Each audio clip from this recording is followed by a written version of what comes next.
Hey everybody, welcome to Whoa, 20 thanks Sides for of the Every gems, Story, man! and woo, there's a thank you for the gems right out the gate. Hey, thanks Ed for the cheer, and good to see you, Isaac and um, Pruno. Good to see you.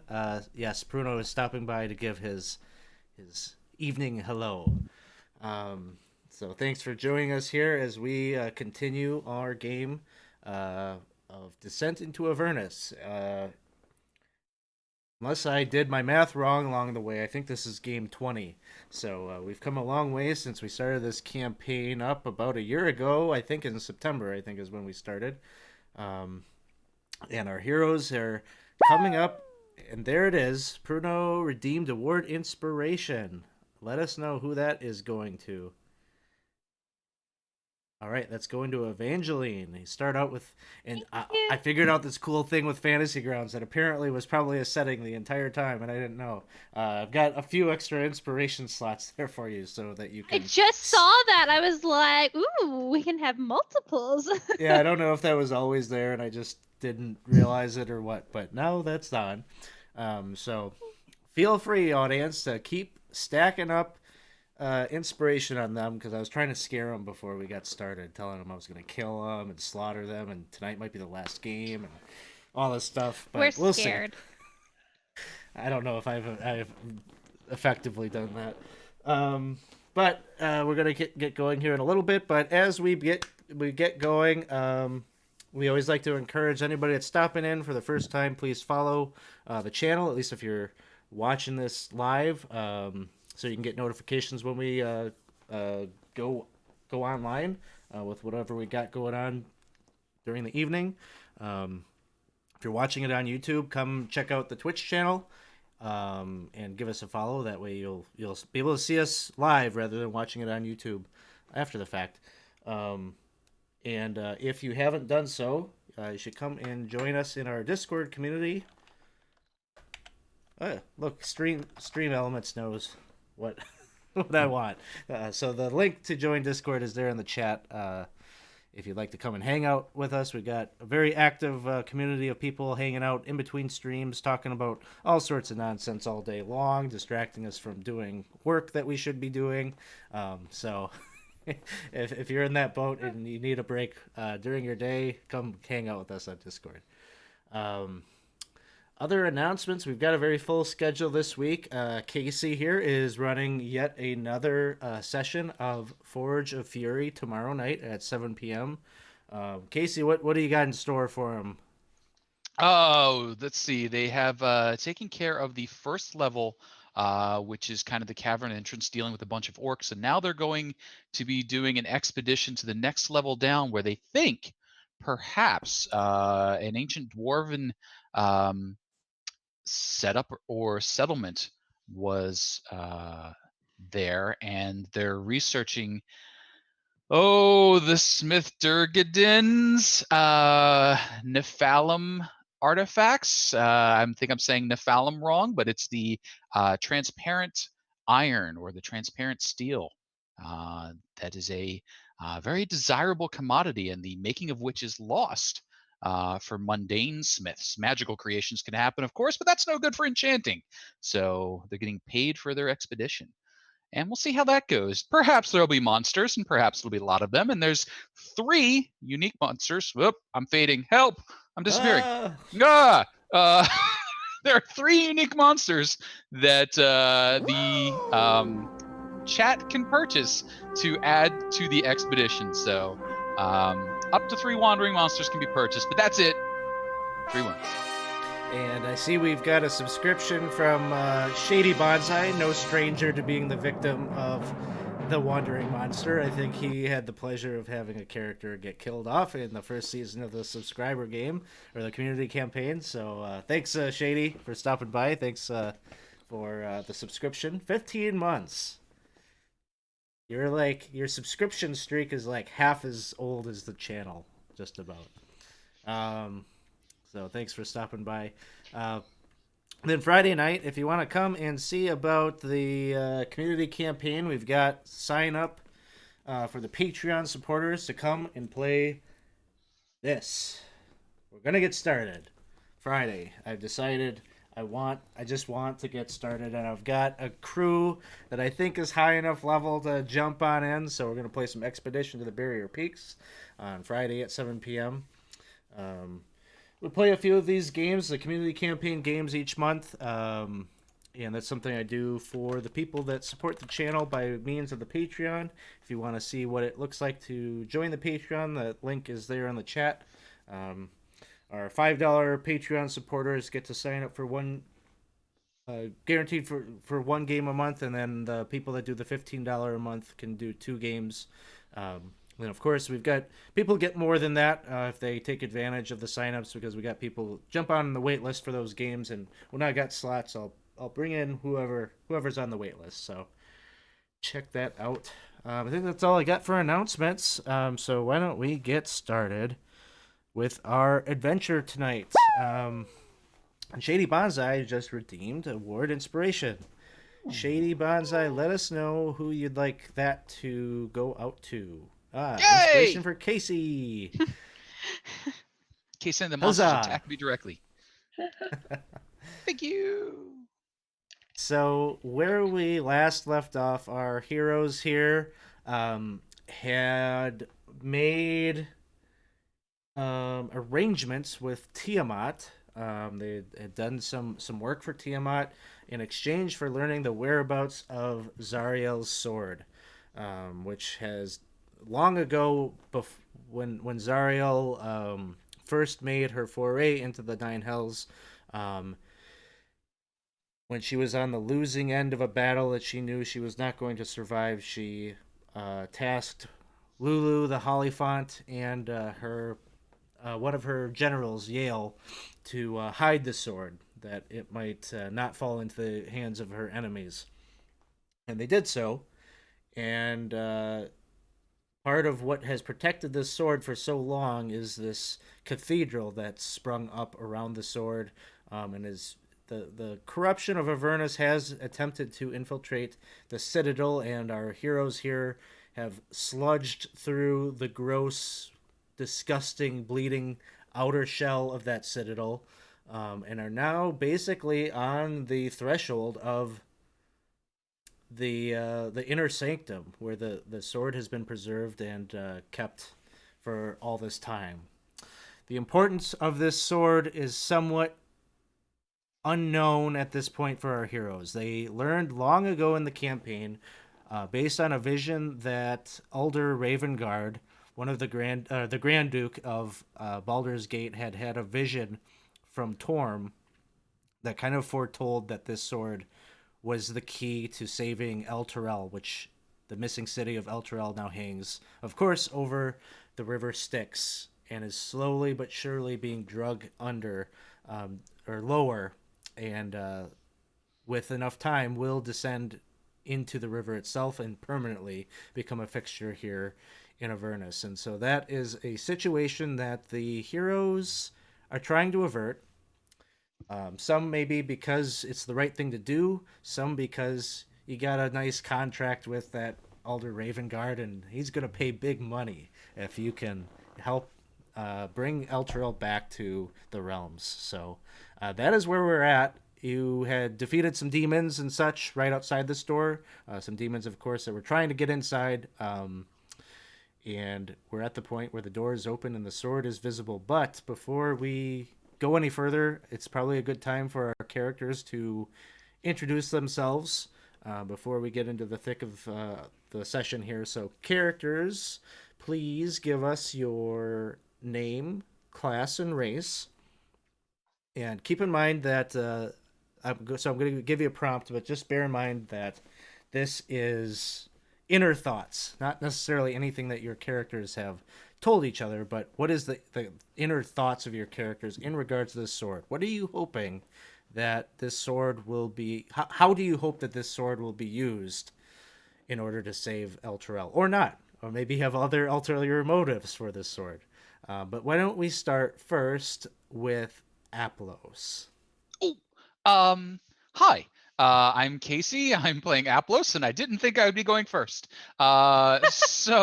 Aplos is a elven nobleman paladin, and Well, of course, it does need to be a sword or something of that sort. We've already dealt with the shield, and all epics of this nature will have that sort of thing happening. So this falls directly in line with what he expects from his adventure, and he must say that Mr. Lorem is delivering on point. When he said we're going on an adventure, boy did he deliver. So now we've dealt with the evil shield. Now we must have the good sword. Now good swords do smite evil. So Aplos is thinking that we could have some evil smiting. But we've also got a contract that seems unbreakable. So when we have a super sharp sword and something that's thought to be unbreakable, perhaps chop and we sever the contract.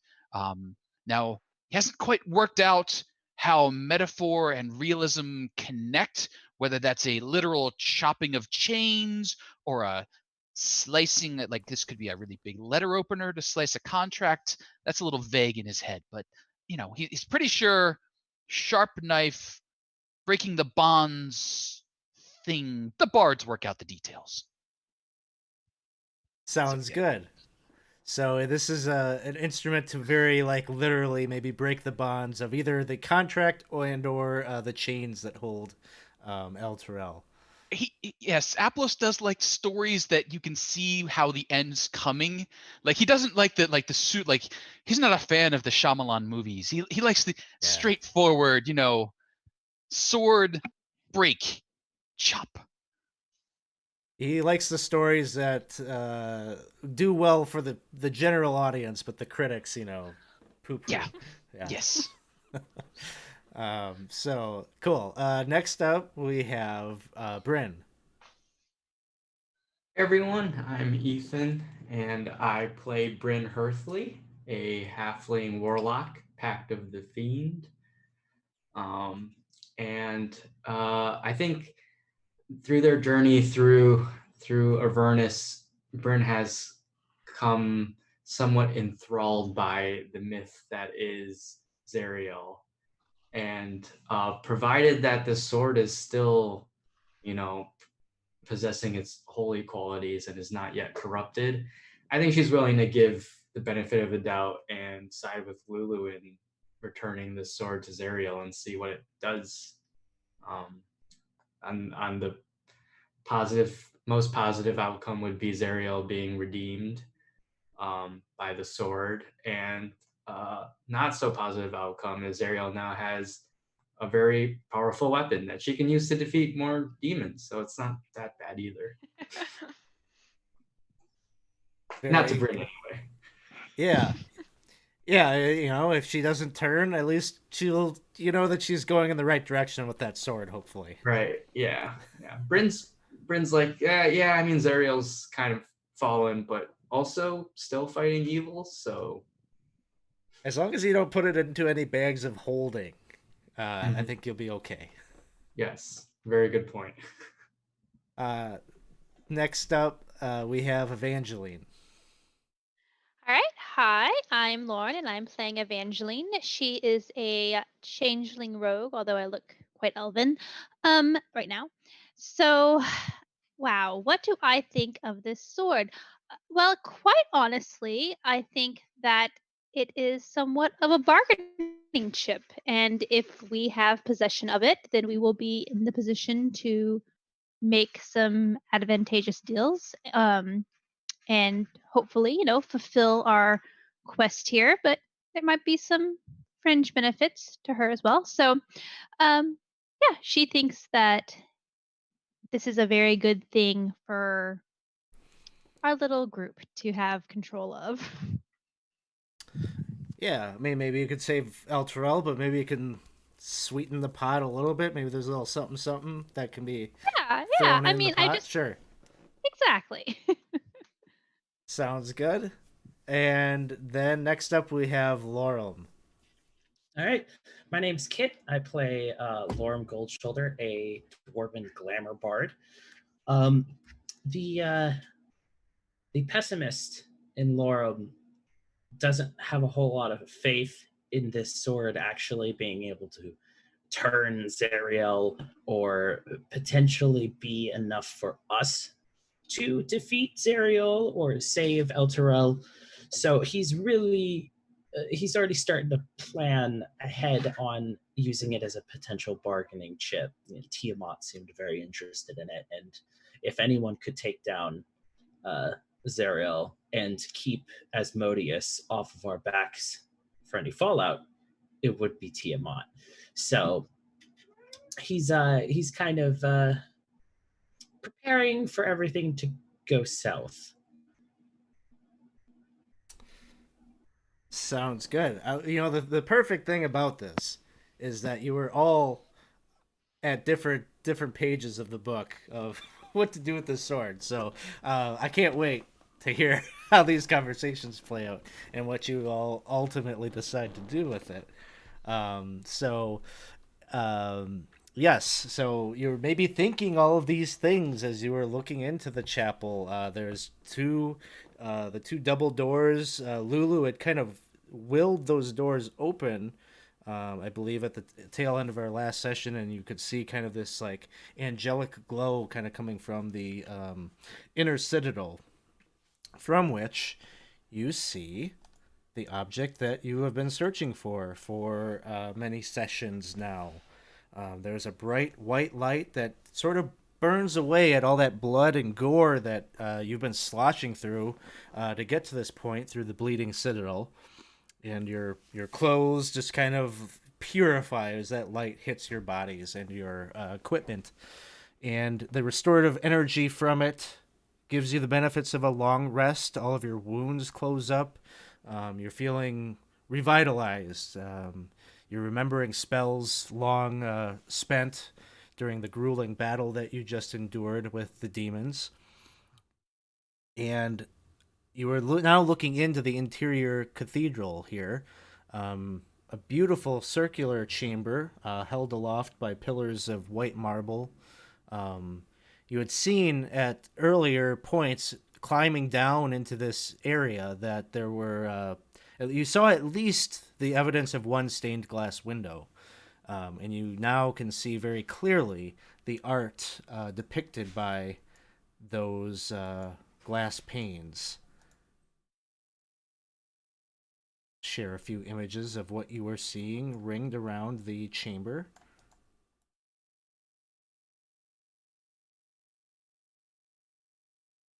Trying to get this sized so our friends in the audience can see what the characters are looking at. But clearly, windows that tell the story of Zariel. The pillars that line the room and even the dais itself seem to be carved with runes. Do we have anyone that speaks or understands Celestial? I think I might. Hold on. I feel like I took that. No, that's another character. That's for my Eberron game, apparently. So you just recognize maybe that these runes are of the angelic script, and right in the middle of this room is this almost ethereal looking sword that it kind of has this blue glow cast from it. It is plunged into a piece of stone that looks like it was probably from the Avernus terrain, but it is held up by this stone dais that has this writing on it. And as you are all looking on, Lulu, of course, is getting very excited, and she's kind of buzzing, fluttering right near you, Aplos, and she is saying, Look, Aplos, there it is! The sword, Zariel's sword, I remember it so well. Oh, well, just move forward and go and grab it, and then we can take it to Zariel, and she will remember. She will remember who she really is. Oh, yes. I do think perhaps though, caution. I feel like if it was just the door, perhaps others would have already taken the sword. And well, I don't know if you recall, but I got hit by a rather large lightning bolt by something that glowed in sort of a similar fashion. So just and as he's talking, he's assembling his 10-foot pole. I think perhaps, and he sort of taps outward to see if any huge bolts of lightning disintegrate the end of his pole. But yes, let's move forward. Is everyone else feeling Stevia? Steve, Steve. I don't know why I keep that mount. And then he keeps moving forward. And I think like Stevia is currently hiding behind one of the pillars because he's transformed from a mastiff into like a Pomeranian or something, and he's feeling a little embarrassed about it. So tap tap tap tap tap poke the pedestal. So you begin tapping your way forward, rapping on the stone floor, and you probably cross maybe 15 feet forward or so. You're clearing a path forward. Nothing seems to be activating. No traps, no dangers. But that doesn't mean that things are just as they appear. Something does surprise you as a translucent image of a woman. Woman that you'd guess maybe in her 30s. She kind of has blonde hair, stylized in kind of that pixie cut, very short hairstyle. And she is wearing, even in this translucent kind of ghostly visage, plate mail. She bears a thin scar on her cheek. And she wears a tabard that has the emblem of El Terrell upon it. A sun looking over fields of agriculture and corn and such. And as you were kind of taking in this image of this ghostly figure, you can see Lulu kind of gasps. Oh, Lulu, I don't think I recognize. Would you mind doing an introduction? It's Yale. Oh, She well. she helped me to hide the sword when she's the one that Zariel gave the sword to.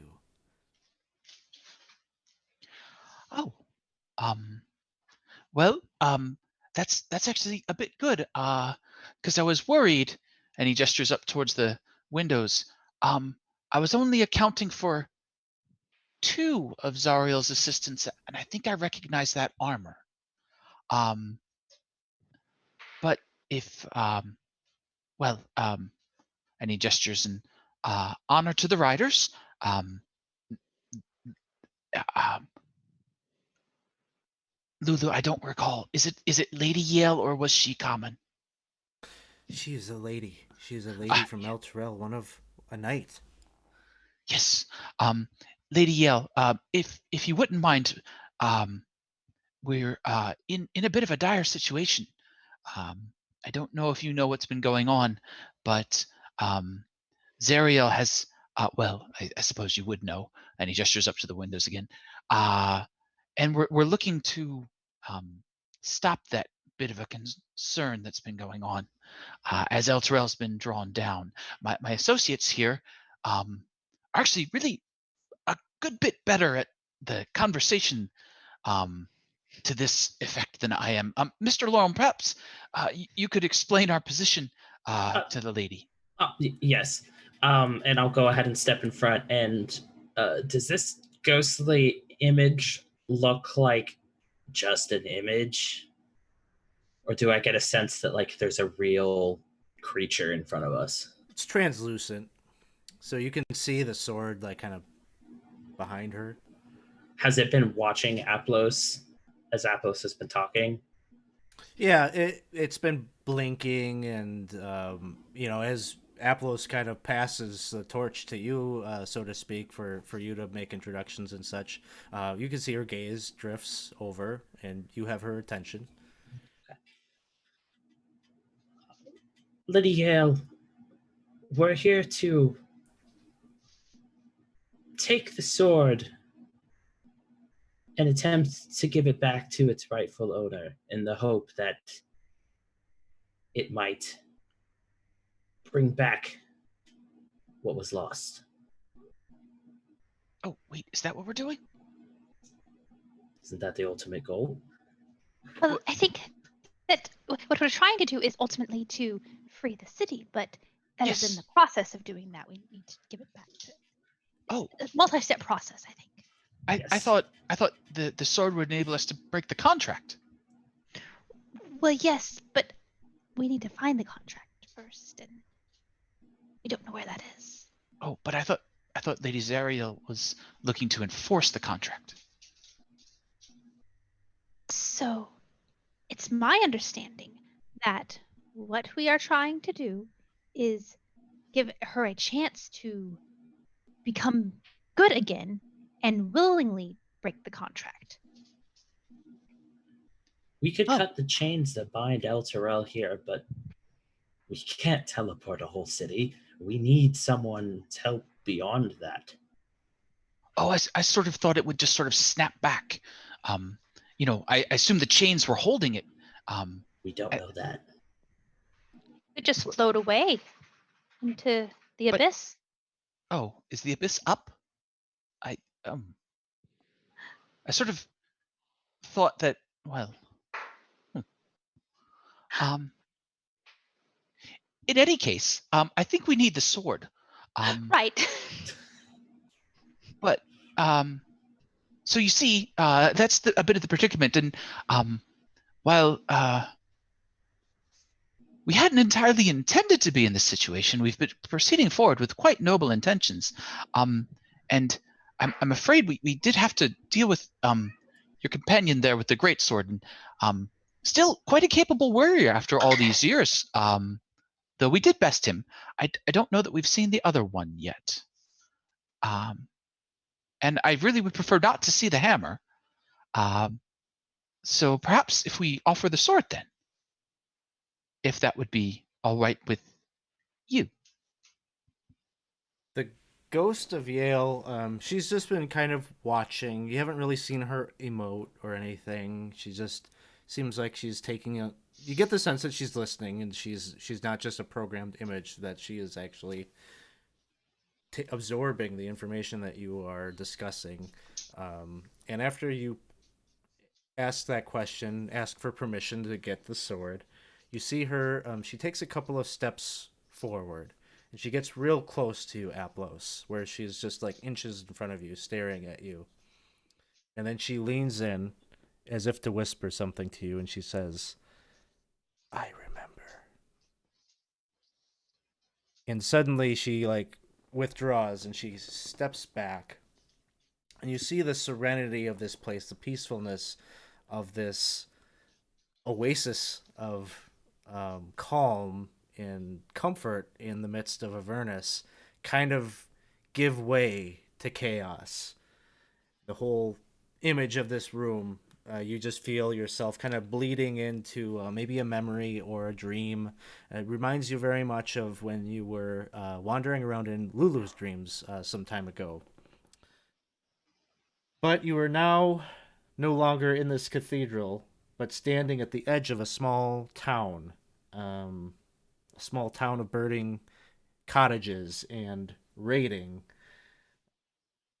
fields, trees, all of it seems to be under attack. And there, you could just hear the screams of the villagers that must live here, crying out for help. A broken sign on the edge of the ground seems to reveal that the settlement's name is Idleglen. Shrieking townsfolk run from cackling, snarling demons in gnolls. So I'm going to bring up the map, and I have placed you all kind of right along this road. There's a lot to take in here, so I'm going to drop my the D20 comet here to kind of signal all the different things that you are seeing. So off to the left, you can see about 6 gnolls with bows drawn, seem to be firing at fleeing villagers that are just kind of scrambling both to the north and to the south, trying to get behind the cover of buildings and such. Amidst all this chaos, you can also see, I guess it would help if you could see the tokens that represent the things. So those folk are down, yes, to your left on this map. Over here, you can see what looks to be like a broken down, upturned cart, upon which maybe about half a dozen or so little dretch creatures, similar to those that you saw digging in the Bleeding Citadel, seem to be clawing and scraping at this upturned cart. You think that you can hear some kind of a muffled scream, maybe coming from underneath it. Given enough time, these dretches seem like they are intent to break open this little bit of shelter that the young woman underneath has, and get at her. Further down the road, you can see what appears to be a giant hyena doing battle with a brave little mastiff. The two are going at each other like two a cat and a dog in a rough fight here. But they are doing so. Their combat is happening right underneath what appears to be like a 20-foot tall statue of an angel wielding a very familiar looking sword. Just beyond that statue, you can see what appears to be a temple of some sort. It has a 2-story white stone building carved with images of the sun on its exterior walls. And before its doors of oak, a Hezro demon is clawing and pounding, seemingly hell-bent on getting inside, terrify and torture those innocents that surely are taking refuge inside. So that is the situation that you are coming upon. I'll give you maybe just a moment to discuss with one another before we hit initiative.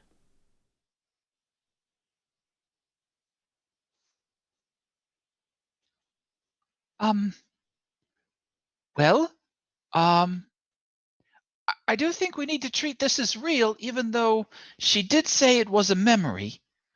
I might be able to do something about that group of demons. If you all would. Which group of demons? Well, I don't think gnolls are actually demons. The ones by the cart. That group. It'll be a bit dicey, but I think if I can turn them away, and then there's the gnoll, and then there's the big fellow. But I think we need to sort of deal with them in turn. Boy, I wish Stevia was here because he could learn a lot from that mastiff. Mm-hmm. Did the tokens disappear for everyone? They sure did. Yes. Okay. But, Oh, where'd they go? I'm working on putting them back.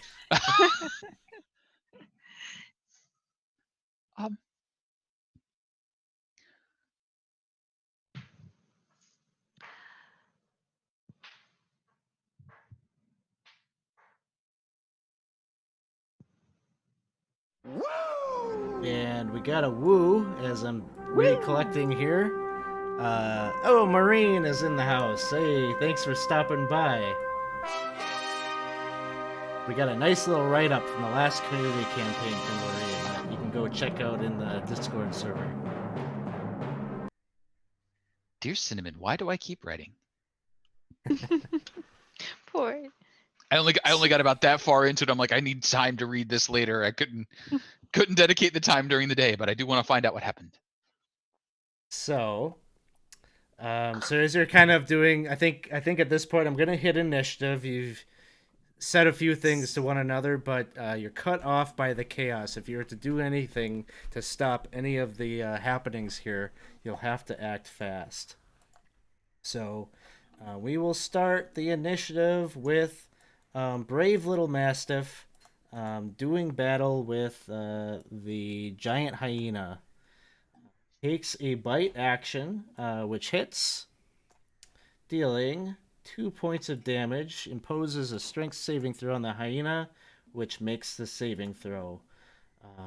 And then we turn to one of the gnolls here, is taking a shot with its longbow at, you see, there is it seems to be a father with two young daughters. It seems like he is urging them down the street, and you see this gnoll wind up, shoots an arrow which sticks into his back, and he falls down. The two kids kind of looking backward at their father, weeping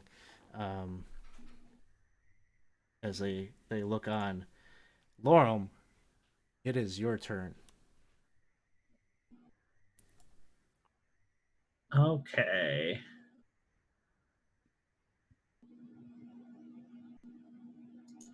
All right.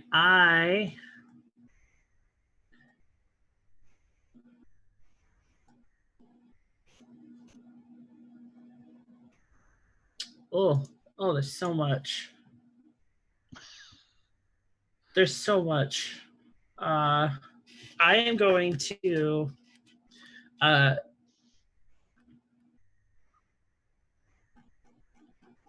going to turn to Evangeline and go, I need 10 crossbow bolts. Okay. And depending on how you want to handle that, whether or not that has to wait until her turn or not. Yeah, she'll have to, if she's digging into her pack to give these to you, she'll have to do that on her turn, which she can do as a interact with object. Okay. All right. Cool. So I will do that as my action, and then as a bonus action, I will go ahead and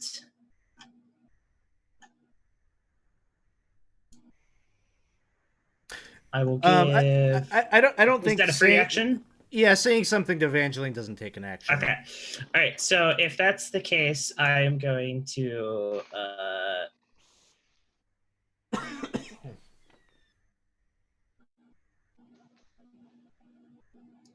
All right, if that is the case, I am going to go ahead.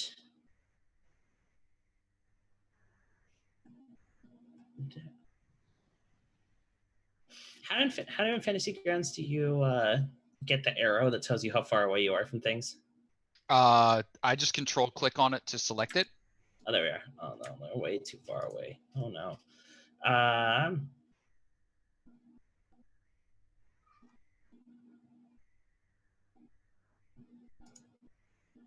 Okay, so I will go ahead and just give Aplos Bardic Inspiration, and I'll hold my action for when I get the crossbows. Because I'm gonna once I have them in hand, I want to cast Animate Object. Okay. Do you know the risks of doing so? If I don't have the trigger, I lose the spell. Yeah. Okay. As long as you're okay with that and you know that. Yeah. Okay. Sounds good. Next up, we've got one of the Dretches here is gonna go and make an attack on this cart here. They have multi-attack, so a bite and a claw. A 21 does some damage to that cart. 4 points of damage, and the claw is not going to be enough to do any substantial damage as we turn to Evangeline. All right. So first of all, I'll get the darts out and hand them over to Laurel. Say, all right. Okay. So, Lorem, you have your 10 crossbow bolts. Your trigger happens. Animate objects is cast. Yes. But it's a bonus action to command them, and I already used my bonus action, so I'll have to wait till next round, right?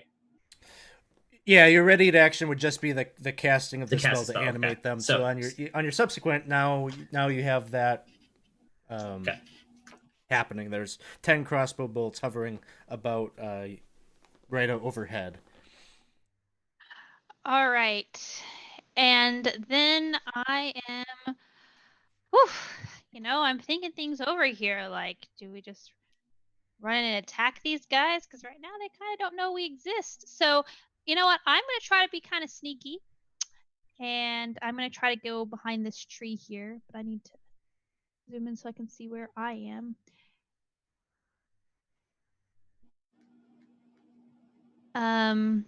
Let's see. Are each of these squares 5 feet like normal, or is it any kind of weird scale? Yes. The grid that is on here is 5-foot squares, even though I know the thing that says that one square is 10 feet at the top is the original That's grid wrong. on the illustration, not the grid that I put No, on here. not the actual. Okay. All right. Then I'm just going to do that. And then I'm going to, I'll just dash. I'll use my action to dash over to behind this tree area. And that'll be it. Oh, except for I'll tell Aplos some help as my bonus to just say, Aplos, good luck. Sounds good.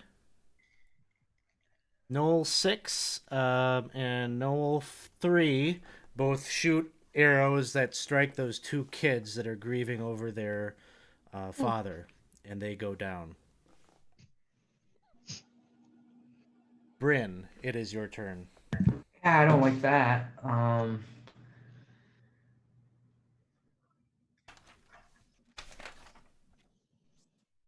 So Bryn's gonna move up. And that should be within 60 feet of the center one, and she's gonna cast Flame Strike. So that's each creature in a 10-foot radius, and I'm centering it on the middle knoll that's closest to her, so it should hit 3 of them. Okay, sounds good. I hold control to target. Yeah, control click on each of them and you should wrap them up. That. Yep. And then I just cast the spell. Yeah, hit the saving throw and it should hit all 3 then. Okay.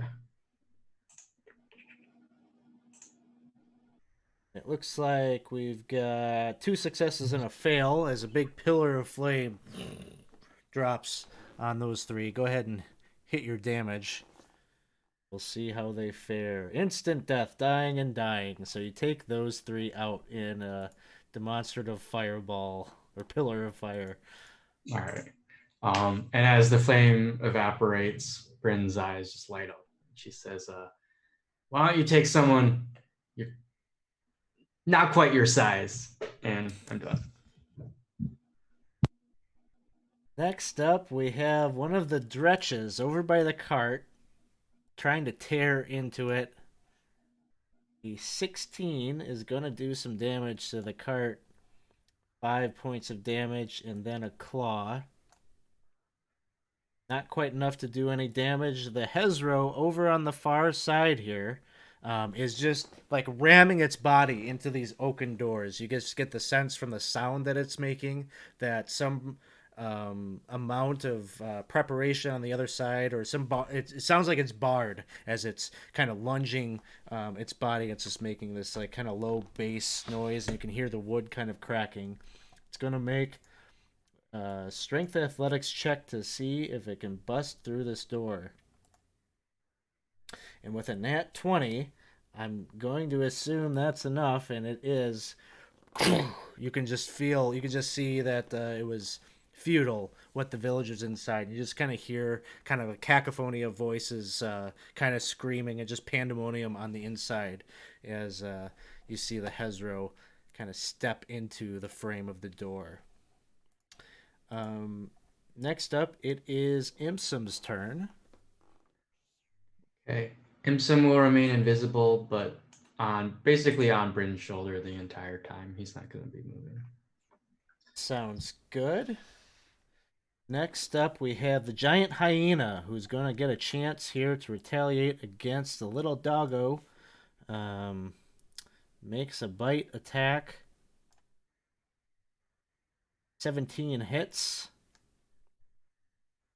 Dealing enough damage. You hear the little yelp of the dog as the hyena bites down on it and just ragdolling it back and forth, and the dog ceases making any noise.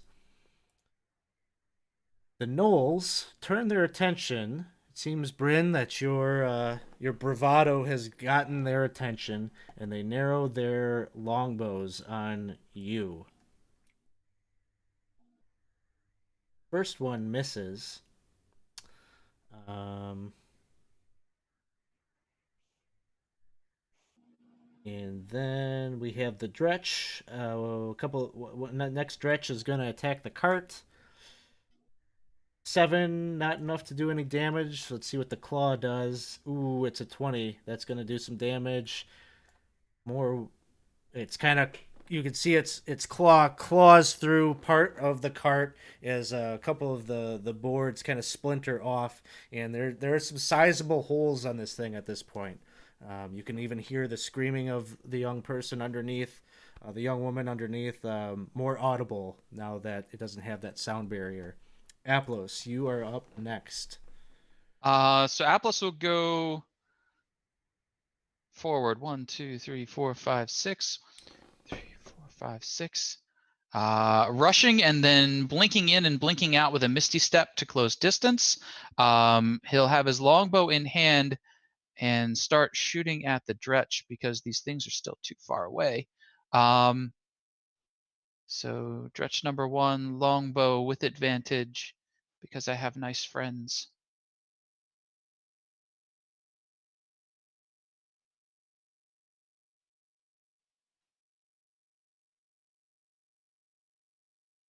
That'll hit. That'll hit. Longbow damage. And then second shot. Non-advantage. Also a hit. Longbow shot. That one goes down. 2 arrows into its back. And that'll be it.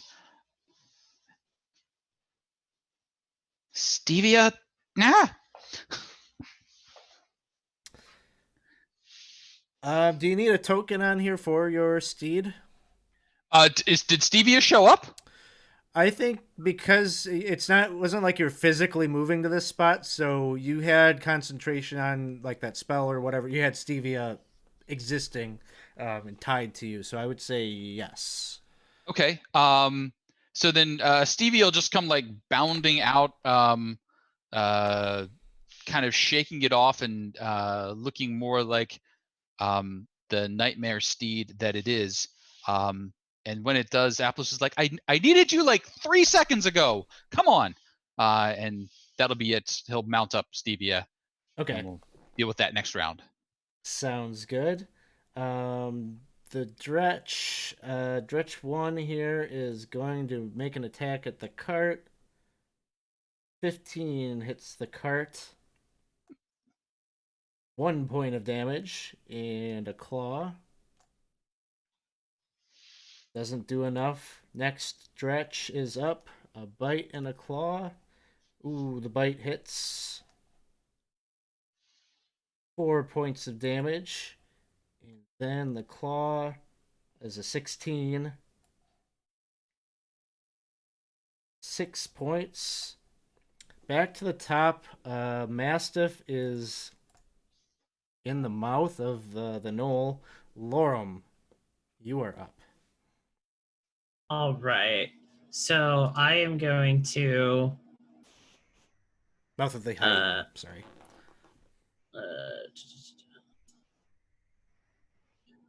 I have such tiny legs. I'm just gonna start running this 1, 2, 3, 4, 5. And I don't think. Yeah. Oh no, I can get 1. Okay. So I am going to.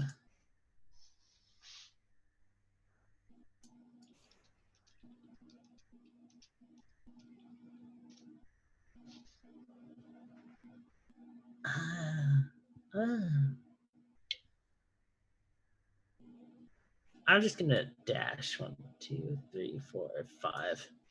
much better. Okay, yeah, and that will be my turn. All right, sounds good. Evangeline. All right, I'm going to attempt to sneak attack this guy right in front of me.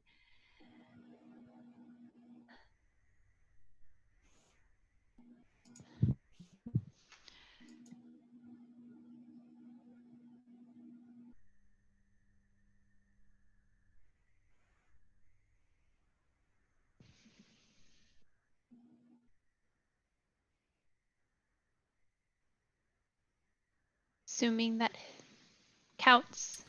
Yes. As So me having 20. stealth. Okay. Who are you trying to stealth? Who do you I'm want to be trying hidden to from? This number 2 guy. Oh, one of the Hezros, or I'm sorry, one of the Dretches. Yeah, one of the dredges. Oh yeah, I'm just absolutely. You're hidden Yeah. from those. Yeah. Okay. Yeah, I'm just gonna take some pot shots there. All right. So.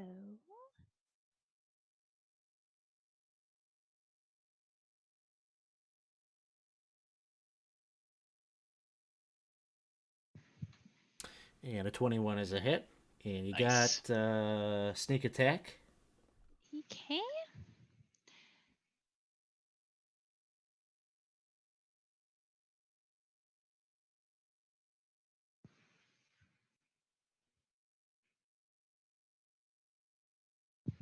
And that one, I don't know how, but went down. Real dead. And I'll just tell Aplos, you're doing great. Just keep doing what you're doing. Oh, yes. Well, I intend to do something a bit different, but yes. You know what I mean. Next up, we've got the Knolls, who have their Bryn in their crosshairs here. Longbow. A 17 hits, dealing 2 points of damage. Next one is going to do the same. Arrow comes sailing towards you, and 18 hits. 9 points of damage. And then, Bryn, it is your turn to answer. Yes. I would like to add for flavor that as the other 3 gnolls were burned to a crisp, their ashes started like wisping towards Bryn as she was inhaling them. So like as the arrows from the other gnolls were firing through the ashes, they kind of evaporated through the ashes. Okay. She's gonna fire 3 Eldritch Blasts now, since we can do that at the gnolls. Yeah, that's right. First That's one it. hits.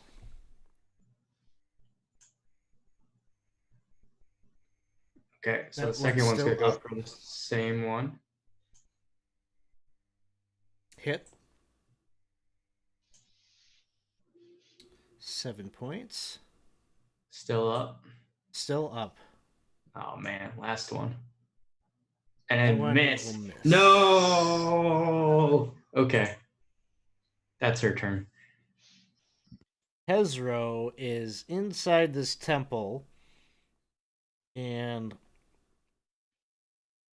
you, if anyone is happening to be looking off in that direction, you can just see the Hezro taking swipes and seems like making some attacks against some hapless townsfolk that were trying to take sanctuary inside that temple. And your sense probably is it doesn't. They pretty much secured and locked down that building. All of the windows seem to be shuttered closed. You can kind of see maybe some of the shutters are trying to be opened now at this point, maybe to give some relief so some folk can evacuate that building. But just blood-curdling screams coming from that direction. Impsum is up next. Imsum's good. Just And encouraging then- Bryn. Take him out. Giant Hyena has had its way with that little doggo, and it's kind of meandering over this direction. 5, 10, 15, 20, 25, 30, 35, 40, 40. About So here. much carnage. It kind of does that thing where it like was just like walking down this area, but then like trains its eyes further on down the road and sees a few of you shooting off attacks. It sees the big horse here now, and then it starts, once it recognizes that, just goes into a frenzy and starts galloping down the road here and gets to right about there. And then next up, we've got Knoll 5 taking a longbow shot, shooting an arrow down at Bryn. A 22 to hit, dealing 8 points of damage. Then one of the dretches here, hacking and clawing at the cart. First attack misses. Second attack also misses. Aplos, you're up. So Aplos will kick Stevia into high gear, and we're gonna try and move along here. We're gonna get up to about here, and then we're gonna try and turn the Faithless, and we're gonna try on the giant hyena. I don't know if it is demonic enough. It is not. Okay. So we're gonna try what accounts for an area of effect spell for me, which is this one. Saving throw. Oh, I failed against myself. Shouldn't have targeted myself. So Dretch number 5 is not scared. All the other ones are scared.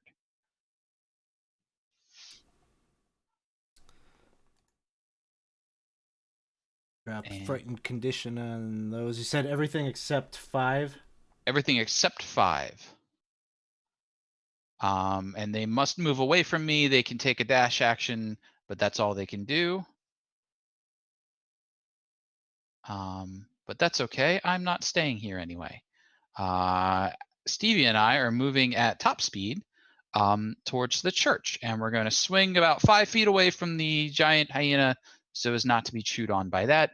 And Stevia will dash, which gets us up to 120 feet, and I'll measure that out. And then I think it's going to be somewhere over towards the circle.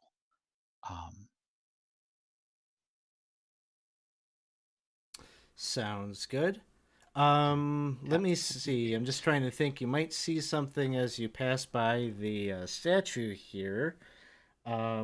You'll take notice that on the dais, you'll see that carved in common is an inscription that says Zariel, Guardian of Evangeline. Offer prayers to Lathander, and his light will shield thee.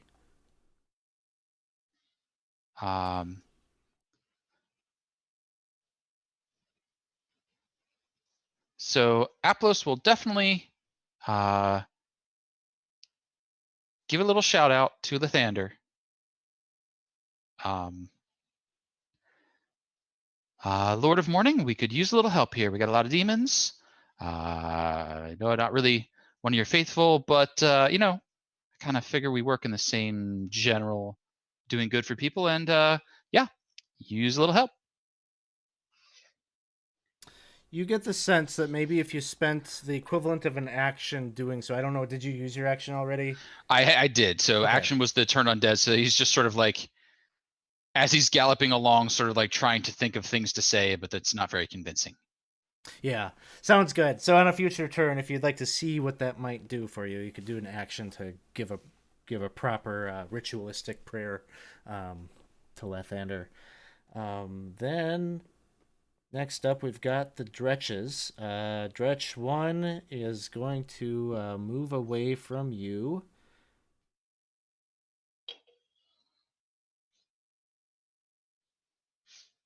If I can figure out which one is Dretch 1.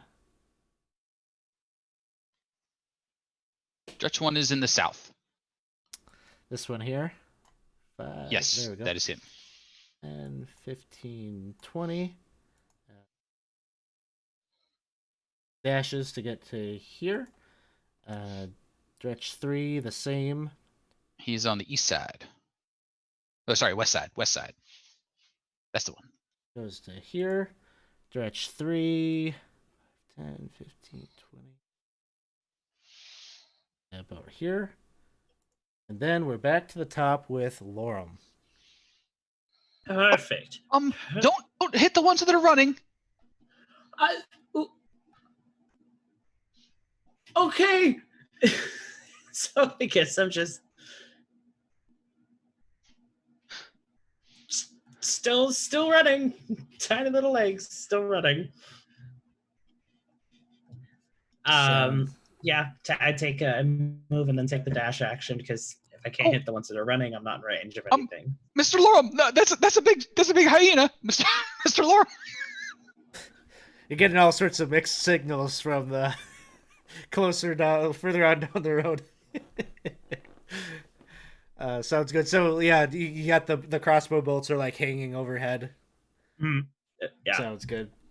Evangeline, it is your turn. All right. I am going to try to be sneaky again, and I'm trying to hit the giant hyena. So he's who I'm trying to sneak about. Giant hyena is very much slobbering and salivating at the idea of dwarf. So you got it. He does not see you. Hey! All right.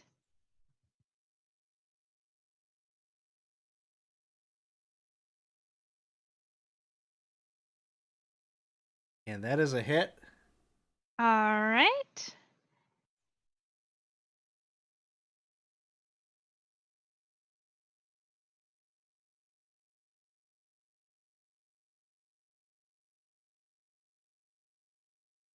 And big damage, 25 points. The hyena kind of screeches out and gives a momentary, almost like a, putting the brakes on as it is trying to get a sense of where did that come from. But it's still on its feet. All right. And I'm going to also just try to move forward a bit. Sneakily.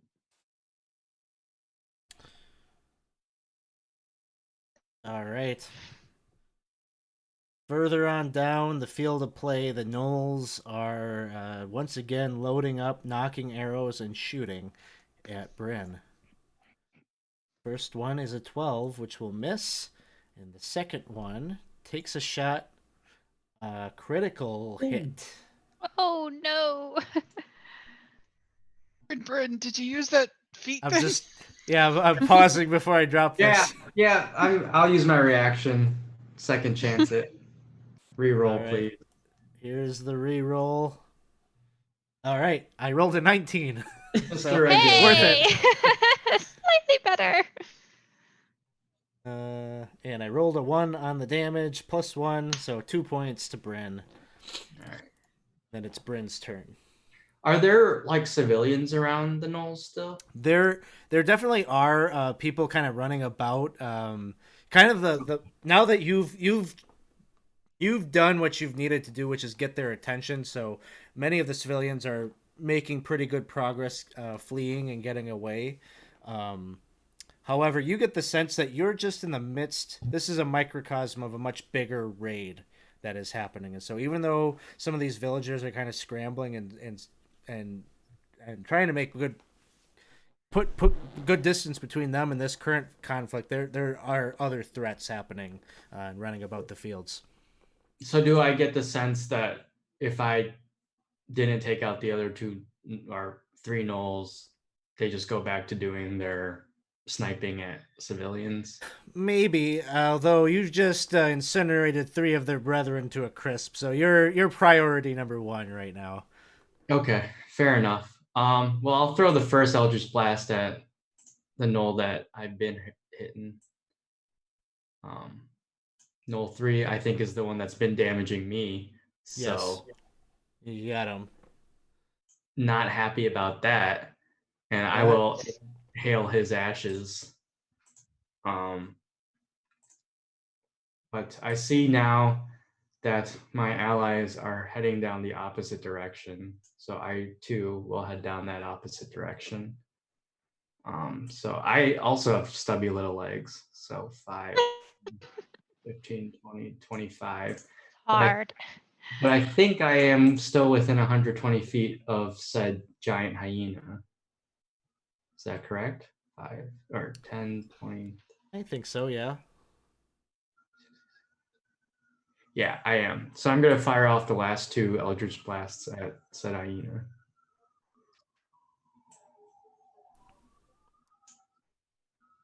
All right, first one hits. 6 points. Another hit. And are these doing the pushback? Yeah, we'll push it back. And 20 feet. Okay. That is my turn. The Hezro inside the building, Aplos, you are, it seems, looking in that direction. You can just see it grab what looks like an old elderly man, kind of like by the back leg, and pulls him forward, and just, it's a gruesome scene. He pulls him apart, and there's all sorts of carnage. You can see some of the shutters now are flying open, and you can see some of the townsfolk are doing their best. They're kind of scrambling to crawl out, but they're so packed tight in there. There's only really maybe 4 at a time can really get out of the various windows that are now open. Imsum. Just chilling with Bryn. The giant hyena is up and moving closer.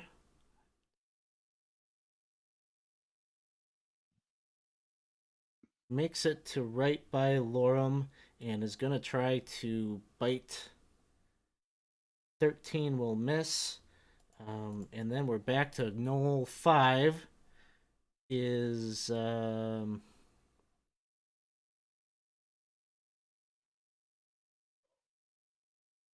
help me out with which one. I must have clicked some setting that doesn't allow me to see which number is which. Null 5 is the very western one. Okay, so that one's going to move forward a little bit here. 5, 10, 15. It's right here, takes a shot at Bryn. A 21 to hit. Dealing 4 points. Dretch number 5 is the one that is still up. Not afraid. It's going to start clawing and scratching at the cart. 17 hits. And the cart finally, a big, like the side of it just kind of comes crashing down. And the Dretch can see inside there. You see it kind of crawl in. Like half of it's like, its rear half is kind of sticking out as it has crawled into this cavity that it has created. And you can see it take a swipe on the inside to whomever is in there. And it hits. And you hear a high-pitched squeal and then silence.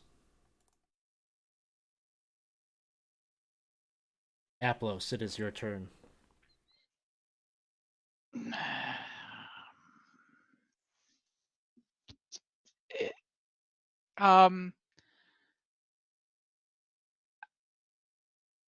Aplos doesn't like gods.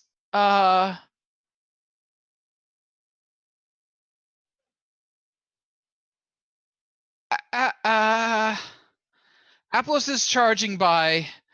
Stevie is going at top speed. Aplos is oh my god, he doesn't care. You do you. Yeah. Aplos like hollers back over his shoulder.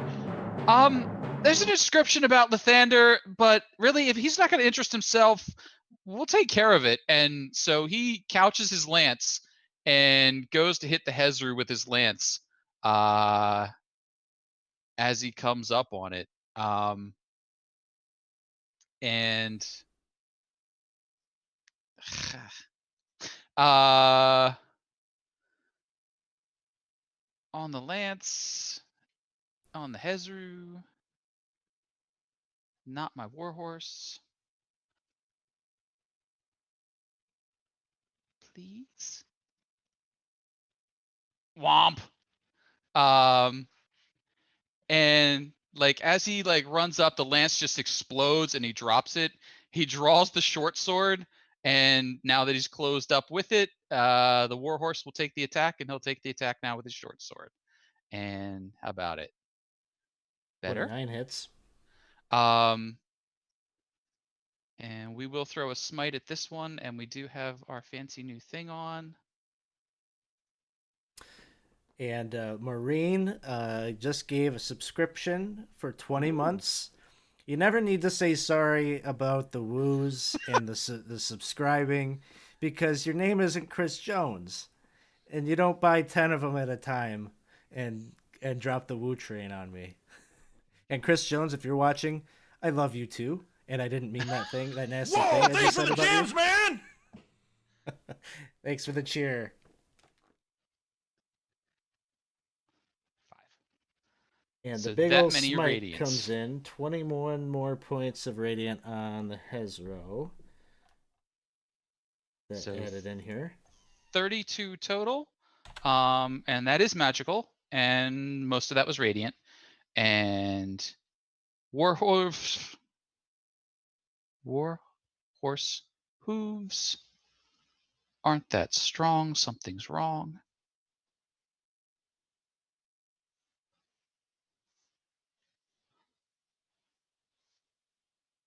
That's better. Stevia been working out. Stevia will hit.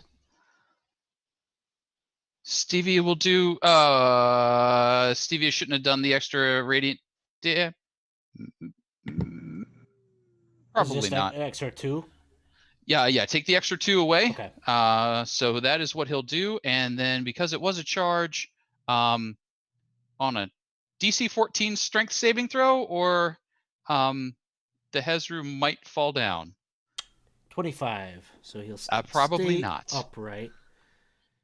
But he's just gotta, as he's getting hit by this radiant damage from the slash, and then the galloping hooves on its back, he just does kind of a back crack, like getting ready to turn around. You've got his attention, probably to the relief of many inside. And Hello. Did Stevia level up as well? Take a level in Paladin, start smiting. No. At rate At my next level, Stevia levels up, but that's fine, greater steed. we got some dretches here that are running off screen. Maybe, and not quite yet. They've got a ways to go. 20, 10, 20. All right. And then we're back to the top with Lorem. Now I get to use my new toys. So I'm going to, as a bonus action, command my animated crossbow bolts to all 10 of them to attempt to hit the giant hyena. So I don't know how you want to handle 10 d20 rolls. We handle it like we have to, yes. Okay.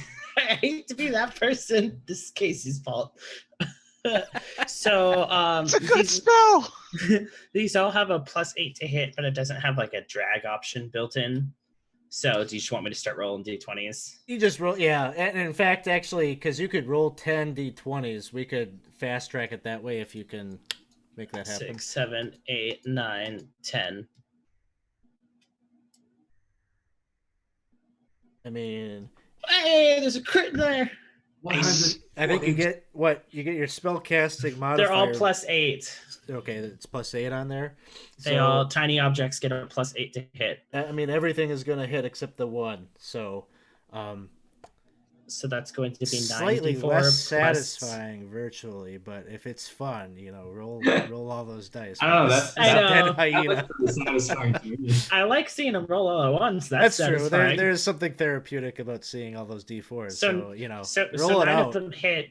9 of them hit, but one's a crit. So it's still technically 10 of them because one's doubled. Yes. Okay. All right. So that's going to be 3, 4, 5, 6, 7, 8, 9, 10 d4. He has 4 hit points. So how messy is this, Laurel? Swiss cheese. Justice for unnamed mastiff. Better not have been named princess. Okay, so and then for my action, I will go ahead and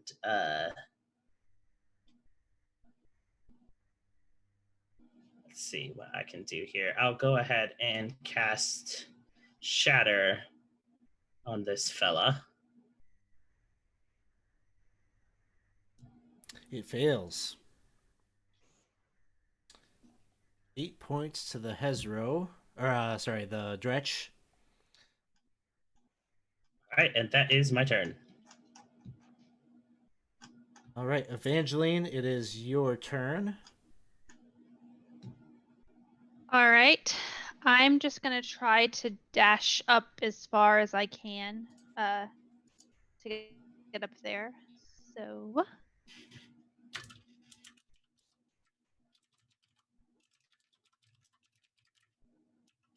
it could be right about there. And Mayan shouting distance for Aplos to call out some help to him across this thing. That one I'm not sure of. I feel like it's 60 feet, but you have to. I don't know what the ability is.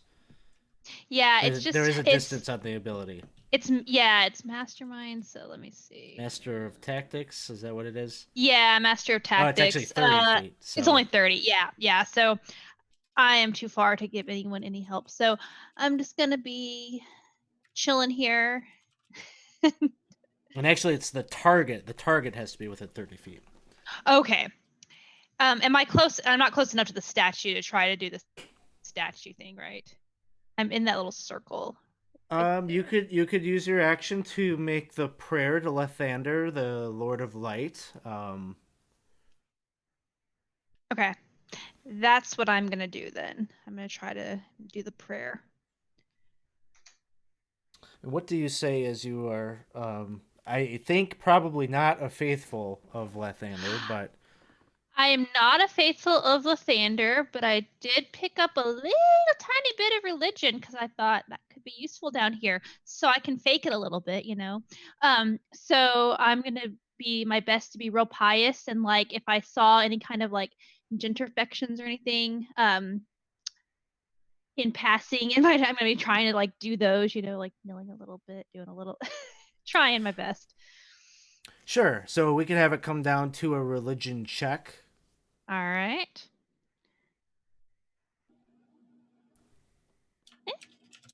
And as you do that, suddenly you can see kind of overhead, a pillar of light does beam down kind of directly on this location and actually encapsulates the entire field. So even poor agnostic Aplos is also going to maybe benefit a little bit, whether he likes it or not.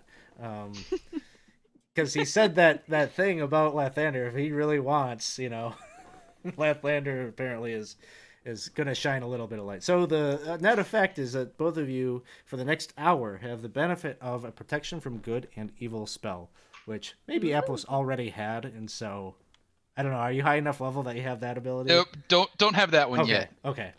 It would have been funnier if it was a redundancy. Yeah, if it was redundant and you wasted your prayers on this. So I'm Cool. actually gonna see. Can I drop that effect? If not, I can cast this. Do I have the spell? Do you have the effect on your sheet? I do If have you this. do, Yeah, I do. if you do, yeah, I can do that. pop that on the two of you. Cool. Thank you. Knoll number 6 here is still in pursuit. Gonna take a shot at Bryn. 22 will hit. No, Bryn. 9 points of damage. Bryn, it is your turn. All right. Let's see.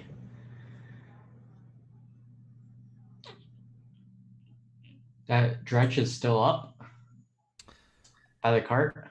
The one by the cart, yes. Although you probably can't see it from where you're at. It's an I got overturned 25 cart. feet of movement. Can I move to a point where I can see it? Probably could if you kind of go diagonal. Like over here? Yeah, let's see.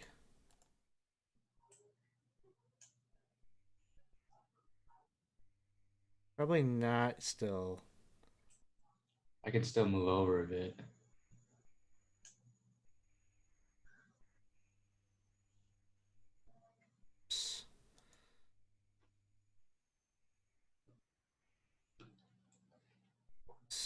Not what I want. Yeah, you can see it from there. It probably has half cover, but you can definitely see it. Okay, cool. What did I just do? I don't know what I just did. All right, half cover. That's fine. One blast.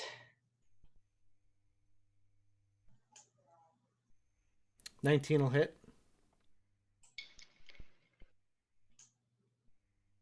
That's a dead Dretch. Cool. Get to inhale that one too. And then I'll fire the last two at the gnolls behind me. Boom, boom. Oh yeah, Diablo Bob got it. I was actually more looking for. We were trying to figure out line of sight was our issue there.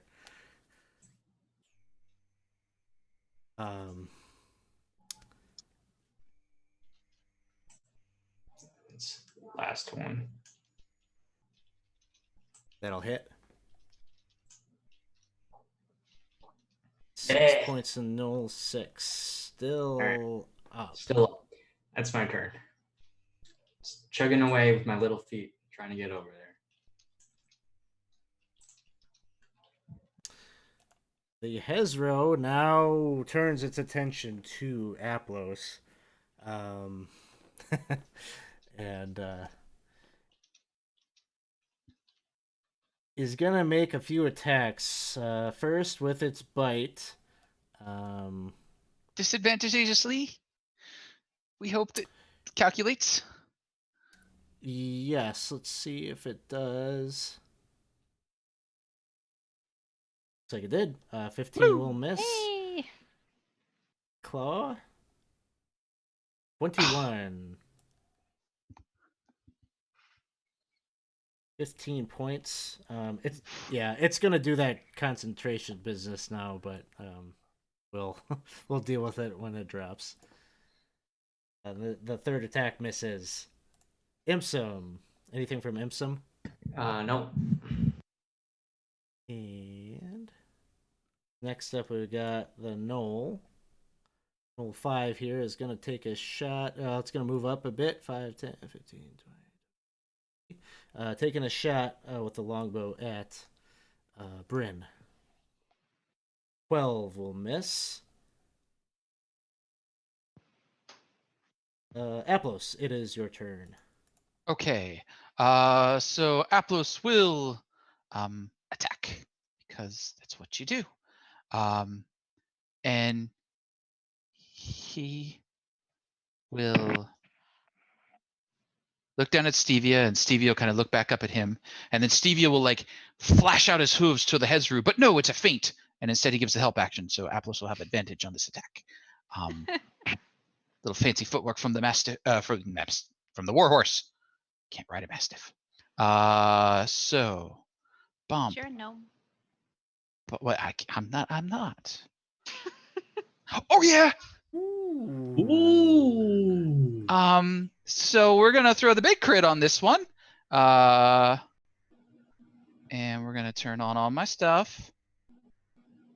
I have this, and that'll be this. And then we're gonna do 1, 2, 3, 4, 5, 6, 7, 8, 9, which should be 10 d8s. That. Oh. 51 points. Let's see where he's at. 51. So 77 from attack number 1. From number one. Aplos like reaches down, just like gives Stevie. I knew you were worth it. Thank you. Get a little pat. Good On your nightmare. apples. I'm gonna get you so much coffee and cigarettes when we get back.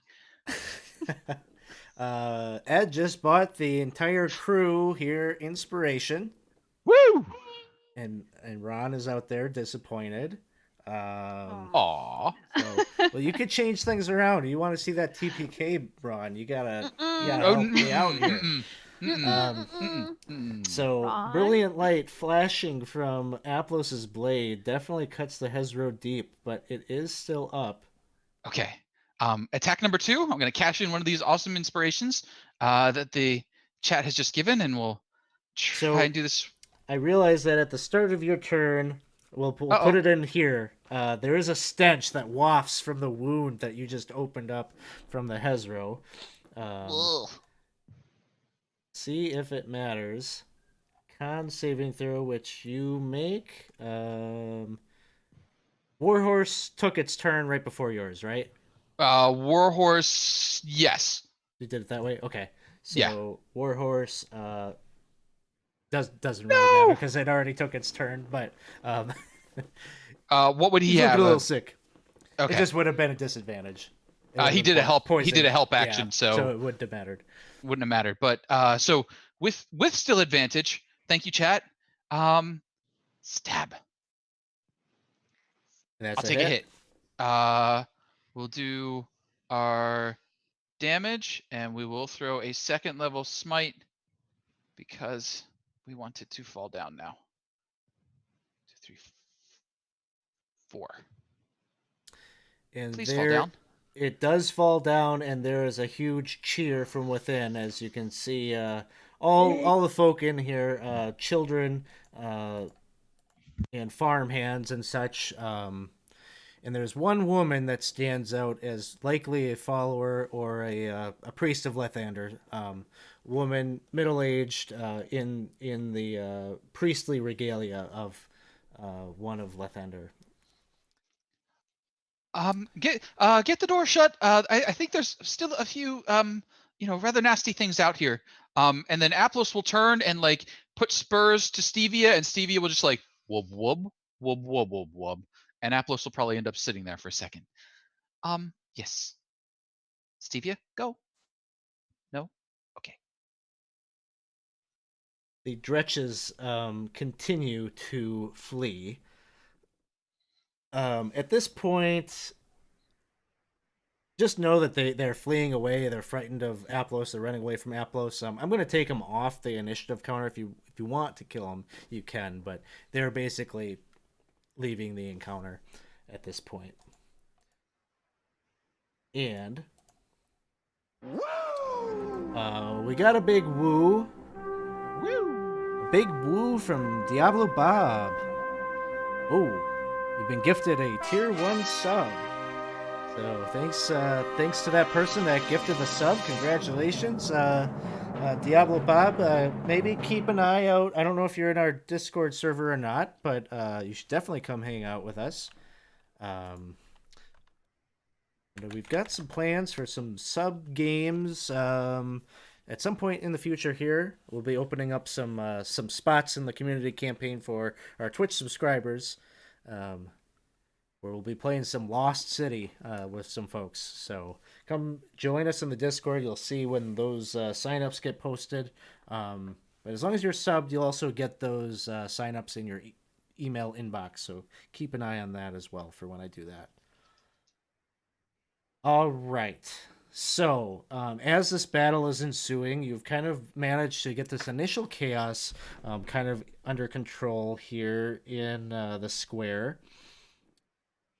But you see over the chorus of screams that rise up from some of the people on the periphery of the town, people, sheep, and pigs are scampering kind of back into town from a direction. As you can see, they are being chased by a demon with the lower body of a great serpent and the upper body of a six-armed gnoll, clutching a wicked sword in each of its clawed hands. Get that on the tracker here. You can see that one is on the far west side, over by where the gnolls were, coming down the road. As we go back to the top of the initiative order, Lorem, it is your turn. Well, that's lovely. I am going to. I just got here. Turn around and start booking it back. All right, and then use a dash action. Sounds good. And you can see the creature on the far end starts to slither down the road.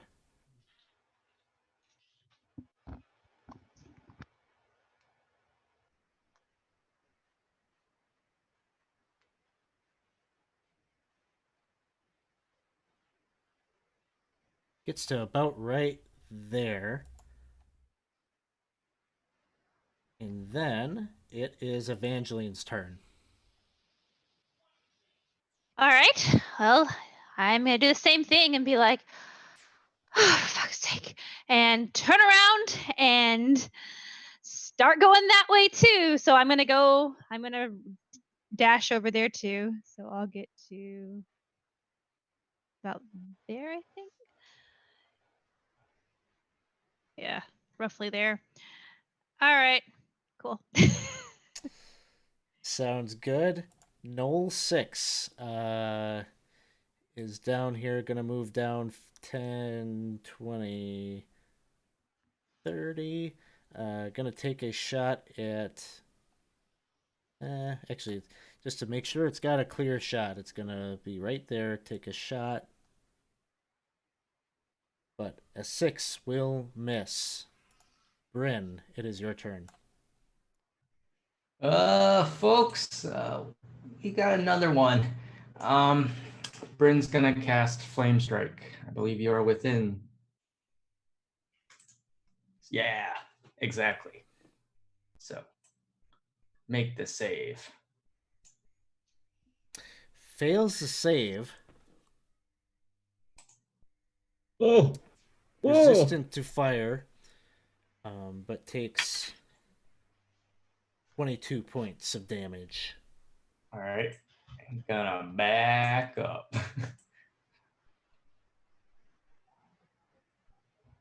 Anything from Impsum? No, just chilling. All right. The other gnoll over here, the healthier looking of the two, is moving 5, 10, 15, 20, 30. Gonna take a shot at Bryn. 18 will hit, dealing 2 points of damage. Aplos, it is your turn. Back at the temple. Aplos gives a quick sniff to see if he detects any other demons, undead, and such things with his detect cookie smell from his paladin. Cookies. And if he does not smell any cookies about, then he will be dashing on Stevia down the way. How long did that Hezru poison last? Just till it's like beginning of its next turn, so Okay. it's a non-factor. Okay, so I'll be 120 feet that way, and I will calculate that and have that done in just a moment. And that's it for him. Back to the top, Lorem. All right. I am going to run just up here. And I'm going to, can I get a token for my animated objects? Because I'm going to be Sure. directing it away from myself now. I'm just going to put down an animated armor token. Perfect. Okay. So I will send, for my bonus action, I will send them 1, 2, 3, 4, 5, 6, 30 feet ahead of me, because that's how far they can move. And then I will cast Shatter again on this creature. All right. Succeeds on the saving throw, takes the half, so it takes 7 points. That will be my turn. Right. Is then this serpentine 6-armed gnoll creature's turn.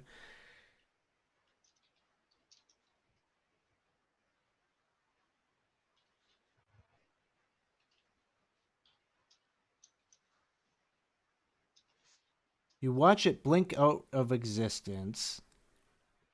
Oh no.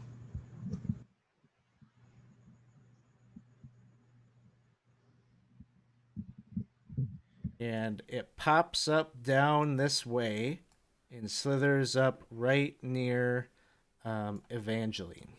Oh no. What? Oh no. What? Then it is Evangeline's turn.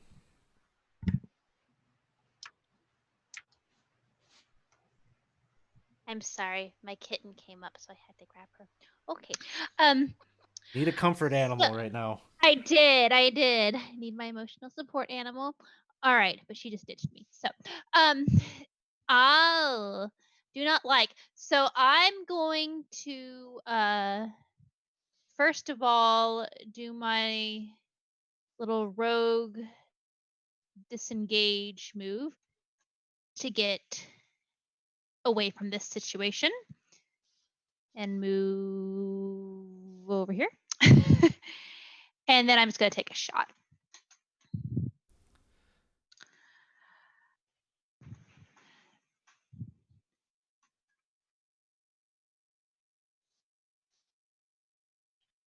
That will hit. All right.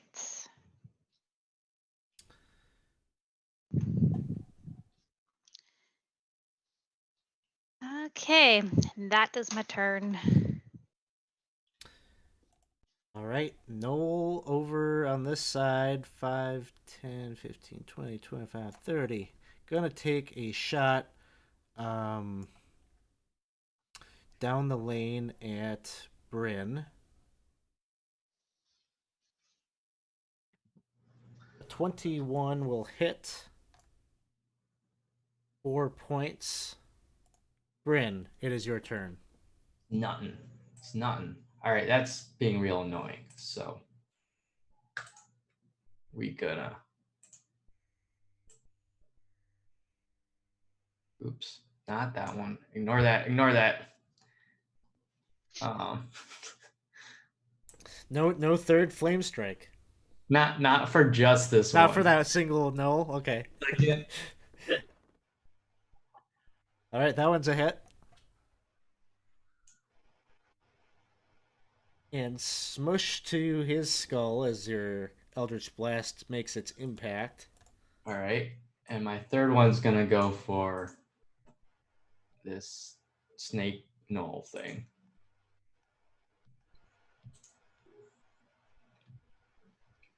That'll hit. Yeah. 15 points. And now I'm gonna push it 10 feet. And I'm gonna move. Anything from Impsum? Nope, just sticking with me. All right. Noel. Continues 5, 10, 15, 20. Takes a shot with the longbow at Bryn. 19 will hit. 9 points of damage. We good. We good. Aplos. Well, I mean, it did come conveniently closer. So Stevia and Aplos will rush forward, using Stevia's 60 feet of movement. As it gets close, Stevia is going to look like, and then quick feint again, giving Aplos the help action. So Aplos can strike with advantage on Garaknal. And we'll see how that goes. With advantage, short sword, attack. That's not advantage. What happened? Just go ahead and take the second swipe. Yeah. Just as good. So that was obviously a feint, a decoy. Hi. I don't know which arm to aim at. So then he'll just take his second attack. This one,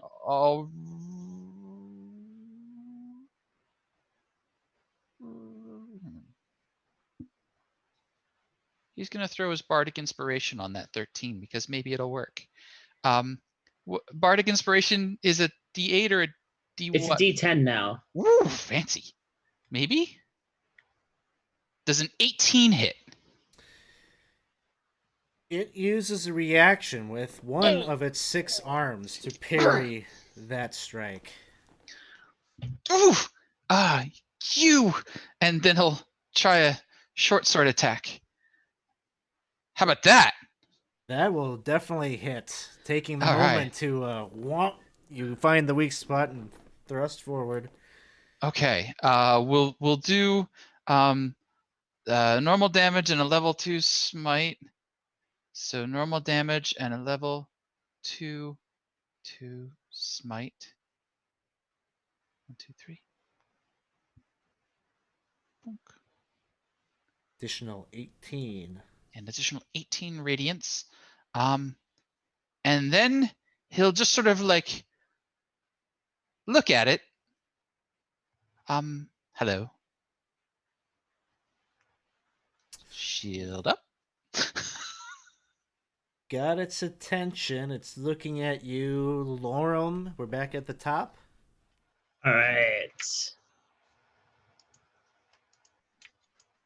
Okay, perfect. All right, so I'm going to send my animated armor as a bonus action to go ahead and attack the knoll here.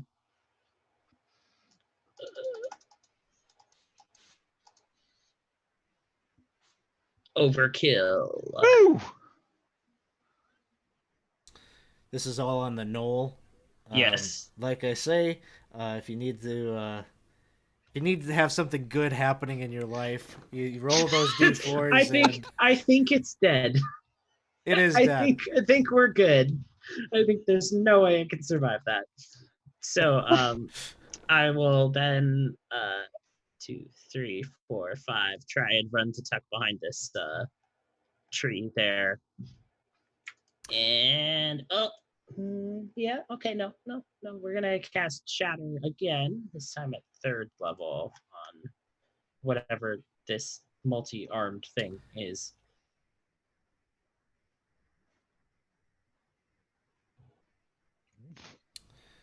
Makes the save. It'll take half. 3 points to Garaknal. All right, so it becomes its turn. It's sort of dealing a bit with Aplos, trying to keep its attention, but it really doesn't like that this ranged attacker is over here. So it kind of slithers around, kind of keeping attention on Aplos and the Warhorse, but gets right up next to Evangeline over here. And is going to make a number of attacks. All Number. right. A number. Well, I'm definitely going to be It's a doing big number. some. Oh, gracious. So I'm gonna be doing some stuff in those attacks. Or I guess the one thing I can do. I'm. Let's Yes. see. So the first thing that it's gonna do is it's gonna take its tail. Actually, is gonna kind of whip around here and try to hit Evangeline. Got the protection on, but a 20 will hit. Yeah. And that, is there an uncanny dodge in your future here? Yeah, I'm thinking of uncanny dodging or evading if he's got something crazy, but I think I'm just gonna uncanny dodge that one. Okay, think so I that's won't a simple drop one. it on top of you. It is a total of 12 points of damage. All right. So if you want to have that, just add on 6 points of damage to your All right. wounds. And All then right. it's got you grappled, Oops. and it's got you restrained. Oh. And now Boo. there's some long sword attacks that are going to try to carve you up. So that Not a restrained condition cancels out the negative effect, the disadvantage from the protection from good and evil. But the first attack misses. Second one is a 23, dealing 13 points of damage. Third attack is a 19, All right. 8 points. Fourth attack is a 26, 16. Fifth attack is a nat 1, so that one misses. And then Yay. its sixth attack here with the longsword is going to get directed up, just because thematically it is doing a little sword play with Aplos. So one sword attack coming at Aplos. At disadvantage, a 22 to hit. That is 13 points of damage. And that was a fake concentration spell. I'll get those back if you on. don't mind. Yep. Yeah, thank you. Evangeline, it is your turn. You're wrapped up. You're restrained by the tail of this thing. I am, and so I actually got booted from Fantasy Ground. So I'll just tell you. Sure. No. Oh, and we have. I think while we're seeing if Lauren's computer catches back up with us here, boop, boop. I Maureen hear just you. redeemed a word inspiration. Maureen, let us know who you'd like to dole that out to.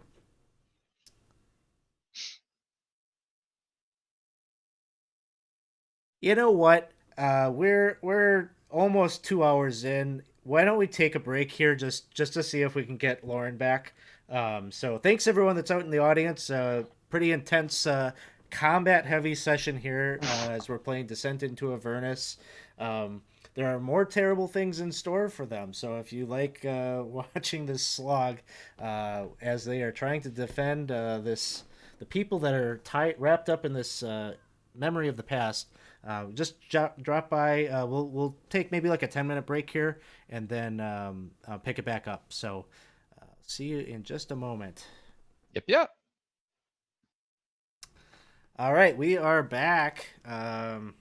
Yeah, the music is soothing. I don't have anything jarring to play currently. We just progressed a little bit too fast through our Avernus campaign. There is an Avernus sound pack, in theory, that they've been developing for Sirenscape. But we've always been a little ahead of whatever pack that they released. So, they've got like the first 3 chapters of the book have the paired sound packs. But that's... I will say the Hell's Rebels segment in there. It's actually got some really decent music. Yeah, I think we used Ooh. that one a little bit when we did Planescape. Yeah, I like that sound pack. But so apologies for the lack of sound on this one. But here we are. Our heroes are in this distant memory of the farming community of Idilglen. And they have been dealing with packs of gnolls, and now they got this slithering Merilith gnoll thing, this demon. They don't have a picture of what the gnoll version of the thing looks like, but I hate it, and it's stupid. So yes, it's got Evangeline currently tied up in its tail and has given you quite the bloodletting. But it is your turn. That is where we took our break. Was on your turn. yes. And so I'm gonna try to release myself by like stabbing it with my dagger. Okay. Are you trying to release yourself, or are you trying to just attack it? I'm trying to actually get free. Get free. Okay. Yeah. So what you can do, and it can be flavored that maybe you're stabbing and such, Yeah. maybe to try to hurt it, so that maybe it releases you a bit. But the skill check that I will need will be either a strength athletics or an acrobatics, as you try to take advantage of any seizure or muscle tensing that it does. Definitely be acrobatics. Actually, I was gonna say, can I use my inspiration for that? I'll say Too yes. lazy, but- Okay. No, you can use it. All right. Let me do that one more time. You needed Hey. it, but a 23 will do it. So you have freed yourself. That is All your right. action. And then I am going to bonus action disengage and get out of there. Okay, sounds good. Move away. Next up, we have Bryn. And Hey. what's the map? Sorry. Oh, you can always find it in your maps, and this one is called. Well, let's see. Does this bring it up for you? It does, yeah. Okay. I saved player to do. Yeah, I got it. Thanks. Sorry, Bryn. Yes, You're thank good. you, Marine. She needed that inspiration there. Yes. All right, 27 will hit. 9 points. I won't push on Okay. these. 17 misses. The 15 misses. Rats. All right. That's my turn. Imsim will just chill with me. Aplos. Okay, so Aplos is going to cast an bonus action ensnaring strike on his short sword, and then Stevia is going to do his fancy footwork feint and give advantage, so Aplos can try and hit this hyena-faced person with his short sword. Perhaps. It will parry that attack. And then he will follow up with a second short sword attack. Whoa, thanks for the jams, man! Eh? 23 will hit. Woo. Okay. So that will cause a couple of things to happen. The first of which is damage. And so I turn on.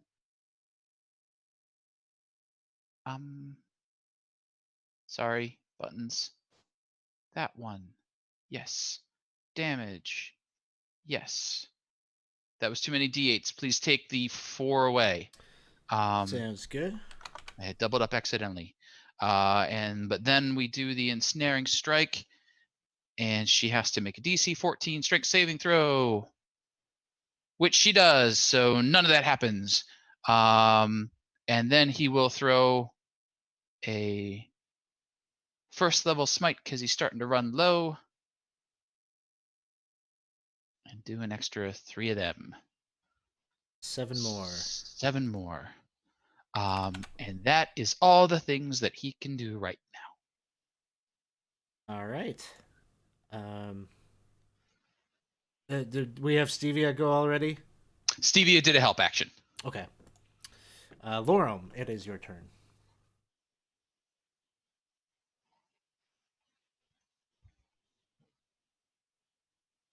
Oh, mute kit. You're muted. I clicked on it. I guess it didn't unmute. Okay. So I'm going to go first up, start heading this guy back here. And then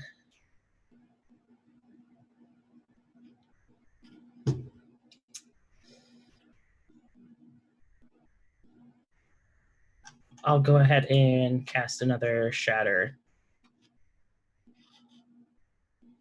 at 3rd level. Makes the save. We'll take half. Boom, that's a big half. 15 points. Good roll. I'm happy with that. That's my turn.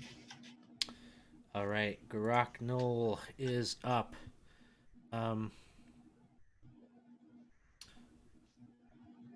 Evangeline, did you move? You're muted. No, I didn't actually move, but where I was planning to move was like right. Is that me? You're Why is this. it? Well, Yeah, that's okay. you. Yeah. Okay. Yeah. Sorry, I didn't know if it was. I would have moved like up there, Okay. as far Got it. away as I could go from him. Sounds good. Groknol is going to attack first with the tail at Aplos. It is at disadvantage. That misses. 6 longsword attacks incoming. First one is a miss. Second is a miss.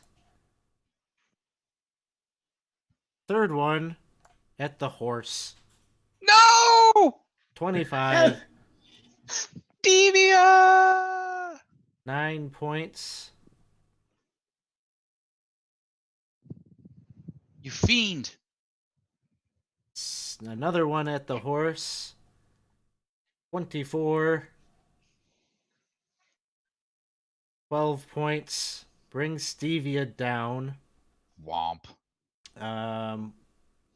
Is there some kind of check to see if you land upright? I think so. I feel like it's going to be a dexterity check. I'm going to hit a dexterity button and I'll look it up in a second. We'll say it's like a DC 10. Boop. Oh, Womp. I am the Aplos prones. is turtling on the ground as the Oh. mount pops out of existence. So Oh, no. this will negate the disadvantage. So 2 swings left. 23. That'll hit. 17 points. Fake concentration check happens. And then 18 misses. Evangeline. All right. So I'm gonna try to shoot him. And since poor Aplos is right there, let's try to sneak attack him. All right.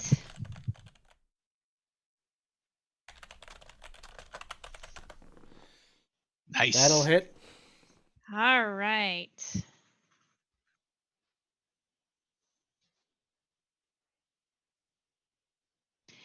And 31 points. It does resist. It takes half. 15 points of damage. all right. And now that I'm close enough to Aplos, I'll say, Aplos, maybe try to cut off one of his arms or something. I have been. All right, there's your help. The call to try harder. And then it is Bryn's turn. Do better, Aplos. Okay. What's that? Get good? Yeah, get good.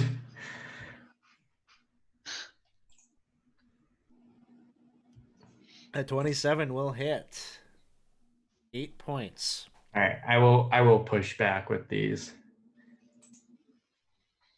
Miss. There's a Yeah. crit. Ooh. Yeah. Nice. 9 points. It is not looking so good as we turn to Aplos. Yes. Yes. Yes. Okay. So Aplos will go rushing forward, and just swinging away. He has advantage because he has such inspiring companions, and he will try and hit. And he does. It will parry that. Oh, you! Urgh! And then he will attack with advantage because he has such an inspiring audience. And that is the last of his inspirations. And perhaps, why didn't it give me the advantage? Perhaps that one. That A one will hit. 22? Yes. And oh boy, we're running low on spell slots. We will throw a first level smite on this.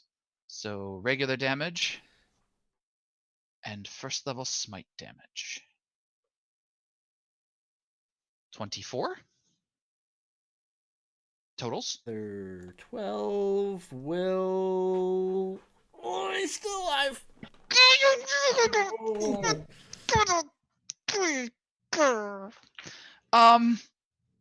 Yes. No. That's it. Yes. The pressure's on Lorem. 1, 2, 3, 4, 5, 6. All right.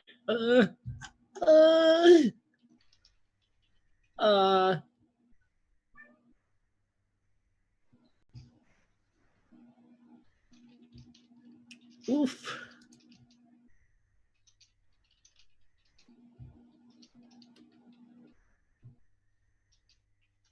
Okay, so I have a technical question here.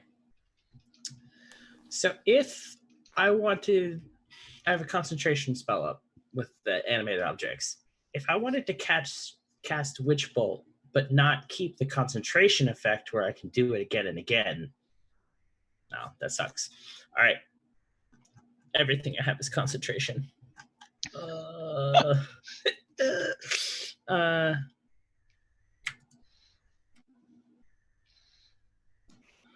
Just insult him to death.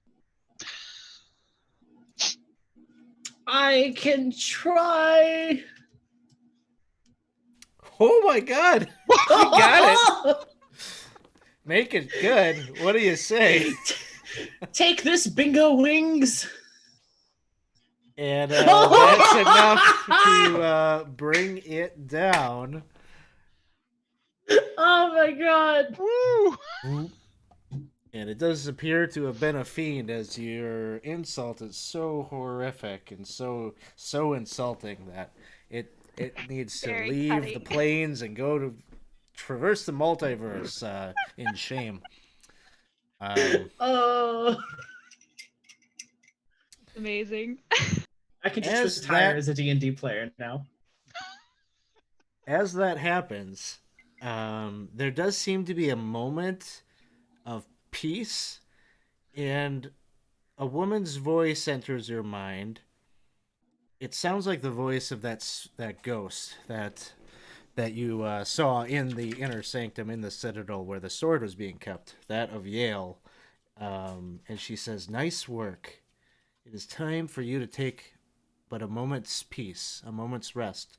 The really bad stuff comes next. You can take a short rest in this moment." Yes. Hit dice will be expended. I know it's a dream, but we should still look to see if any of them are okay. And he sort of like lifts up the edge of the cart and then probably just lowers that one back down. Yeah, you know what you see under there. Yeah.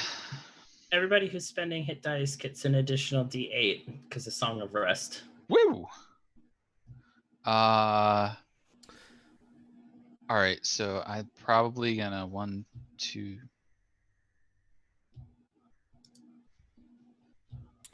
So as you're taking a rest, there are things that you will notice about the state of this area that you were in.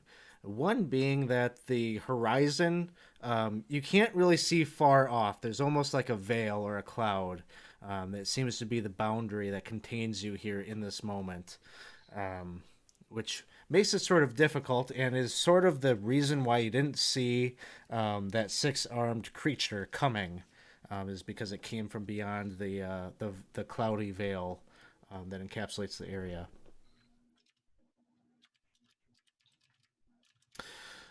The other thing that happens during your short rest is some of the villagers that were held up in that temple come out to celebrate their savior, Aplos, for coming in and rescuing them. And one of them is appears to be like I said, a priest of Lathander based on her vest, garment that she is wearing, her smock and her holy symbol around her neck, that of a sun emblem. And she introduces herself as Jessa. And she seems to be speaking kind of directly to you, Aplos, as you're mending wounds and casting your spells to kind of ready yourself for the warning that you got from the voice overhead. But she says, "Oh, bless Lathander. We have been praying. We have been praying and praying for some relief, some salvation. It seems that he has delivered you unto us. These gnolls, Ah, we have been dealing with them ongoing throughout our history, but nothing to the degree of what we are facing here today." I well, um I don't know that Lathander exactly delivered you from this issue. It's my personal opinion that the gods help those who help themselves. So perhaps a bit more. Oh, um, yes. Well, I do think, and he's sort of like looking to Evangeline. Um, uh, yes. It seems as though there may be some additional troubles coming. So perhaps a quick ceremony to rally the spirits and such things. And then, do you have any proper fortifications? Perhaps a keep or no? Any noble folks about that have a castle? No. Um, We are but farmers. yes, you really ought to get a lord. Um, but um, it's sort of what we do. But you see, well, I suppose does that building have a basement, a cellar, anything defensible? More so than no. Uh, She says we have but a small cellar to store our wine and um, uh, food for different events that we put on. Nothing that can shelter us all. uh, um. Well, uh, Maybe I would. shelter the children, the women and children, and then that, and And she or says, really, the most defensible structure that we have is the temple. It is the only thing that is large enough. And she kind of looks around. You can see the devastation. All the huts are just like wooden huts. Many of them are still on fire from the attack from the gnolls. And so, at least the temple is a stone structure. It's not as vulnerable to such wanton destruction. Well, um, then I suggest any of you who have arrows and such for hunting, spears, daggers, slings, anything really, ought to gather, and the young towards the middle. Any who can fight. It is not good to let the enemies pile up at the door. They're just going to come in. So, do your best to defend. Um, and we shall see what we can do to see them off. But yes, though it did seem like there was a bit of a blessing given. So, any prayers that you wish to offer would be good. Perhaps Miss Evangeline seems like she has some ideas to that effect, and I believe it was her calling out that brought that blessings down upon us. yes, we uh we prayed around your beautiful monument here. And you can see Jessa looks down the road at that angelic statue, and she says, "Yes, Zariel came once before to deliver us from the evil of these gnolls. We pray that she will come once again." And you can see they've taken did to heart she now? some of the things that Aplos has said about gathering up weapons and such. And so some of the young, probably, many of the young, like 14, 15-year-old boys and girls are doing so. Many of their elder parents are doing so. They're all kind of running around, kind of scrambling up and picking up pitchforks and those things that are lying next to the corpses of some of their neighbors and such that did try to put up a fight, and they are resolved to aid and try to repel the oncoming onslaught that you've been forewarned about. Yes. Now, you're not armored, so do stay, out of sight, out of mind. But don't let them get too close.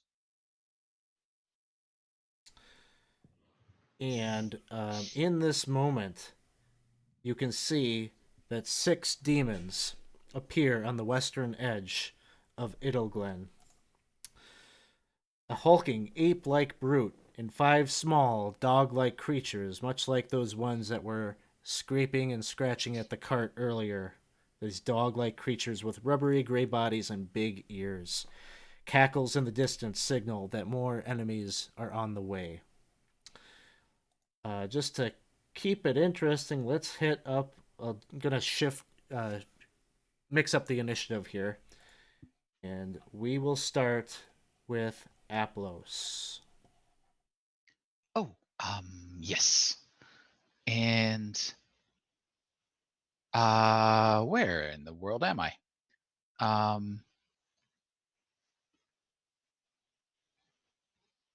Looks like you're over by the cart. Oh, there. I'm under the blue circle. Sorry, I couldn't see myself. Yes. Well, I suppose just sort of.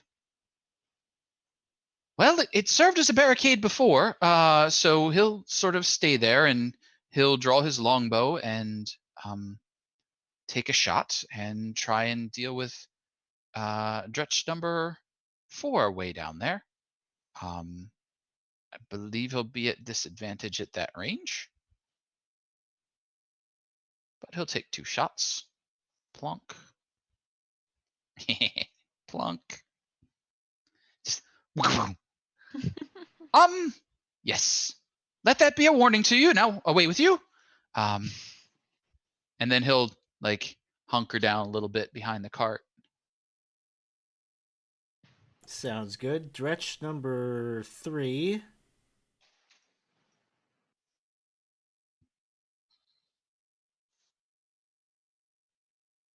Right here. Gonna move forward 10, 20, dashing. Gets to about there.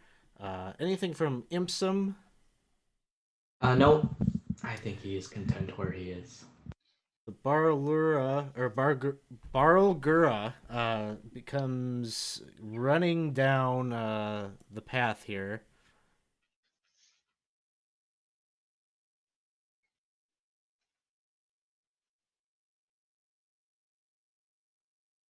Gets to right about there as it's charging forward. Evangeline, it is your turn. All right. I'm going to just move forward.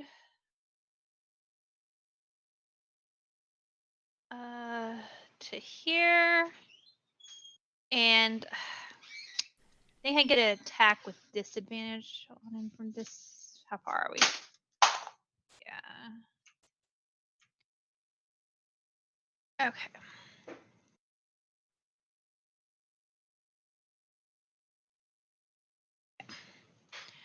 All right.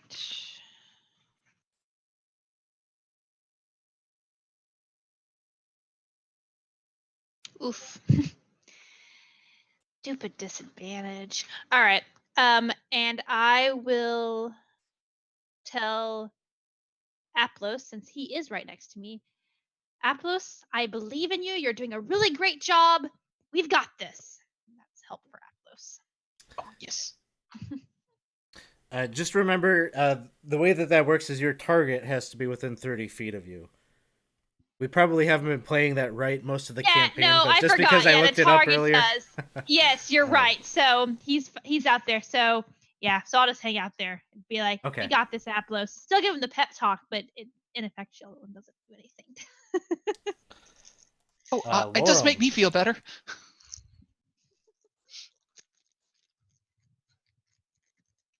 All right. So I see this giant demon monkey gorilla like creature come barreling down towards me, and he goes, "Oh, I can do that too." And I cast Summon Greater Demon and summon a Balgura in front of that Balgura. Oof. This is gonna end well.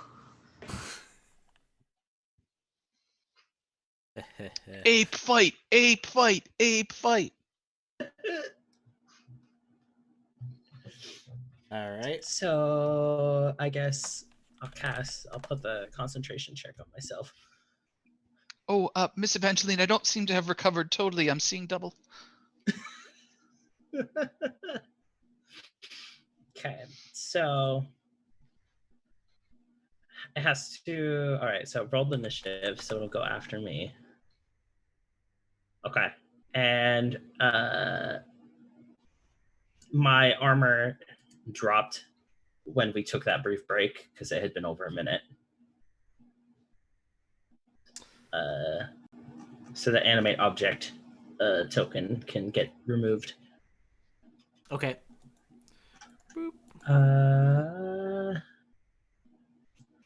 And as a bonus action, I will give Bryn inspiration. All right. And that will be my turn. Sounds good. The Barlgura, your Barlgura, or at least yours for the time being, is going to start wailing on his twin over here. So 3 attacks. Wait, they're actually brothers? Could be brother on brother. Oh, wow. No. What have we done? The first one, the bite, it rips in its fangs, digging into its shoulder, 11 points of damage, and now just a couple of kidney punches from the side. 21 will hit. Get him, Kevin!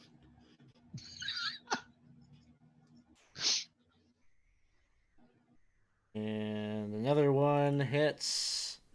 13 points of damage. At the end of each of the demon's turns, it makes a charisma saving throw.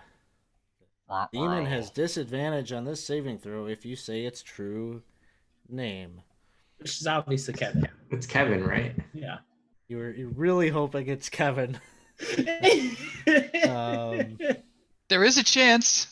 There is a chance. You know what? I'll say there's a 1 in 100 chance that his name is Oh. Kevin. We'll roll percentile. If it comes up a 100, his name's Oh, Kevin. Jesus. Okay. All right. So close. Not even close. It's Kevina. But a 10 will fail. You maintain control over that. Dretch's Dretch number 5 is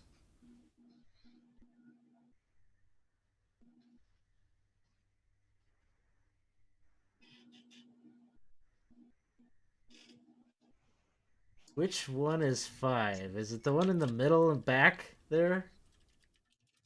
If you hover over the upper left corner, like not over the green dot, but over the upper left, then do you see the name?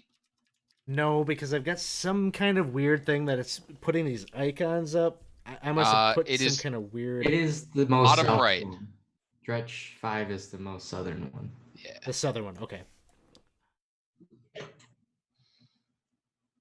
Charges forward. Dretch number 4, I believe, is this one that's the top one.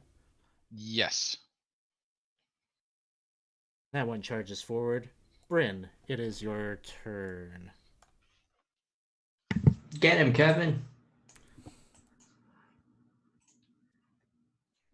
Oh. just in range.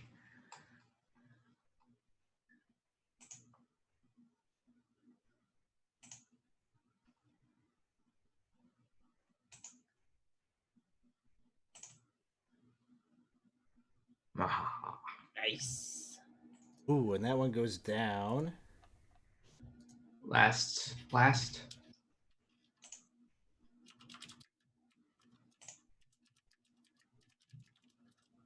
It's my turn. All right. Then these other two dretches moving forward.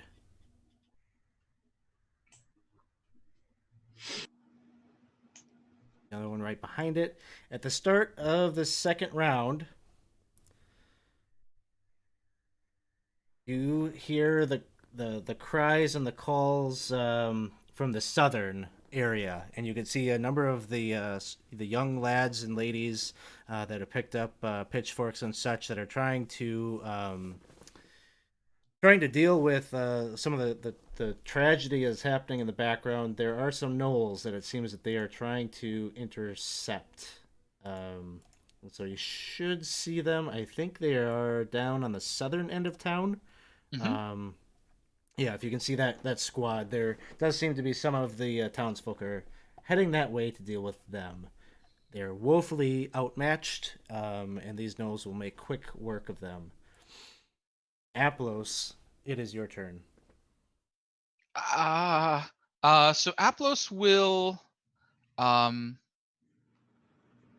sort of start heading in the southerly direction because we seem to have things dealt with there. So he will move up so he's within range to cast a bless on Bryn, Evangeline, and himself. And then he's going to head sort of down through the tree.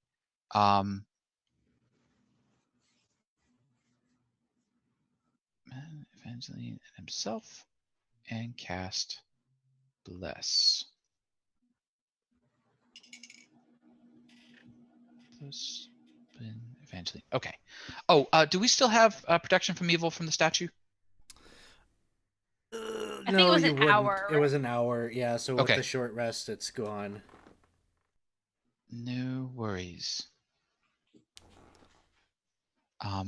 Yes.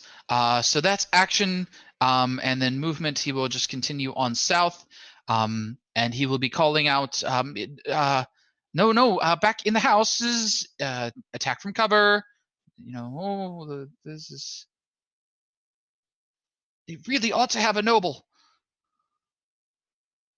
Sounds good. Knoll number 2 down here. They are moving forward, and spear in hand, goes and meets one of the young lads that is opposing him, and spear to the chest. He goes down. Anything from Impsum? No, I'm just sticking with Bryn. All right. Barlgura Bowl is happening in the center of the road, and Place your bets. place your bets. Let's see what happens. We've got first up is the bite. Oh, hold on one second. He's got the reckless ability, so gonna go for it. Advantage on the attack. 15 is gonna hit. Second attack with the fist. Clocks him good right in the cheek. 11 points, and another one for good measure. Got some matrixy kind of nonsense happening as the fist, hits into the cheek, slow-mo, boom, ripple of the skin. He deals 11 points of damage to, what was it, Kevin? Yeah. But pronounced Steve. But pronounced Steve. Knoll number 1, down south side. Same thing as the commoners are trying to kind of form ranks. He moves ahead and spears one of them dead. Evangeline, it is your turn. Okay. So I'm gonna kind of move over here, I guess. Kind of to get a better shot. And I'm just gonna try to take a shot at him. Maybe have better luck this time. But I think it still might be disadvantaged. Oh, no. Oh, yeah. No, it is. Dang it. All right.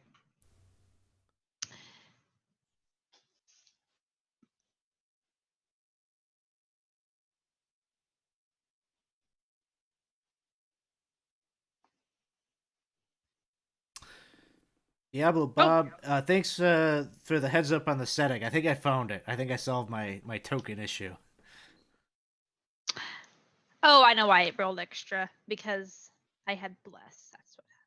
Yes. Right. Did the Okay, I roll was go like, through? But I don't think it actually don't. actually. Yeah, I don't see a Don't roll. see it. Yeah, it rolled a dice, but nothing came up. So try that again. There we go. No?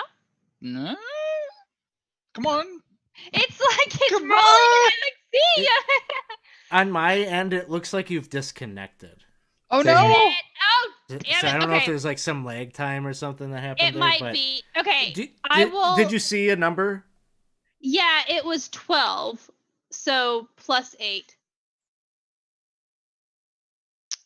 Oh, Ooh, 20. did you see an attack roll? Oh, yeah. No, I'm sorry. My attack roll was, it was 12 plus 9 would be if it hits. Okay. And then I So- didn't see what the extra dice was. I just saw the. Okay, 21 would hit. You're trying to hit the Barlgura. Yeah. Okay, yep, that would hit. And All right. And does our little Bulgura friend count for sneak attack purposes? yes. Yeah! Here, I'll make this happen. Here, you All right. didn't had you done a damage roll quite yet? No, I hadn't rolled for damage Okay. yet. So I'm gonna pop that in. So 31 points of damage. Nice. And I'm gonna try to pull up the other computer and see if that's more stable. Sounds good. Next up, we've got Knoll number 6. They are just continuing their kind of assault here on the townsfolk. So just imaginary commoner tokens are there, and they are getting skewered to death. Yes. Insert Pruno's favorite little bleh noise from the old school D&D games that I play. Laurel, it is your turn. Okay, so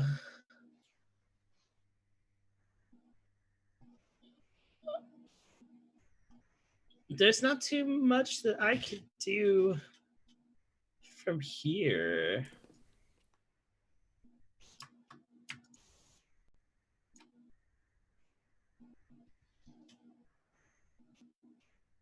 Hmm. Okay. Yeah, I'm gonna stay like right here. And I guess I'll take the hide action. Okay. Hide or dodge? Well, I'm not in immediate danger, so I'll hide. Hide. Okay. Go ahead and give me a stealth check. Stealth, where are you? You're pretty stealthy.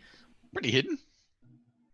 But I will, for my bonus action, I will go ahead and give the. Can I give the Bulgura Bardic Inspiration?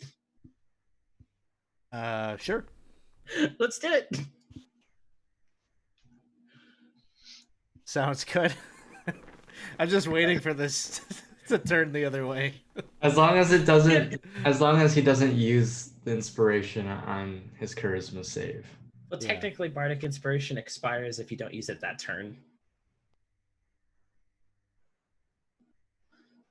Wait, what? Don't you have it for 10 minutes?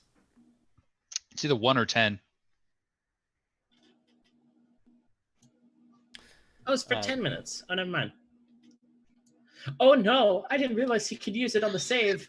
Oh no, I've made a mistake. Oh, okay. Well, we'll see how that goes. Fun times. Anything else for Laurel? No, I'm just very glad I'm hidden. All right, Bargura number 2 is still slogging it out with Bargura number 1. Makes a bite attack, which is a 25, which will hit. That's going to be enough damage to bring it down. Yes, Kevin. I mean, Steve. Steve bro Kevin is going to move ahead over here and start thwomping some dretches. Why not? He's going to do so in a very enraging kind of way with his fists. Down on this guy, 24 will hit, dealing 13 points of damage. A wonk. And the whack-a-mole fest continues. He's going to do another fist attack on this other one to his left. Thwonk. That'll hit. 13 points of damage, and it's still up. Now it is charisma saving throw time. That one. A 15. So my it's a charisma saving throw, right? Yeah. What is my charisma? Oh, no, it'd be against your spell DC, right? Yeah. 24? Oh no. Yeah, I that think does that would it. do it. Let's. He gets a little frowny face emoji over his head. He's still basically like pissed off at these dretches and is going to probably continue to pummel away at them, but his ire might turn your way promptly. The dretches, kind of not knowing what to do. They've got this immovable force in front of them. They're going to try to bite and claw their way through him. The first one gets a crit, Yeah, Dretch. dealing 7 points. I don't know who to root for now. Whoa, thanks for the jams, man! Oh, 2 crits. That Dretch number another 5 crit? deserves a name. That's Dealing Carl. 10 points. That's Carl, yeah. Thank you for the cheer. Thanks for the cheer, Marine. Critical Carl. Knoll number 4 moves ahead, skewering another townsfolk. Knoll number 3 moving kind of up the way, takes a longbow shot at one of the another farmer who goes down. So they're making quick work of those that are trying to get away from the action, or those that are actively trying to confront it. The leader of the pack seems quite pleased, moves up along with his crew. Bryn, it is your turn. Okay.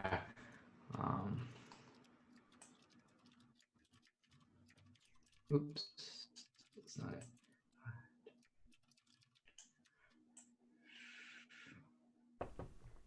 So let's see if I was right here. I'll hit the dretches. Hmm.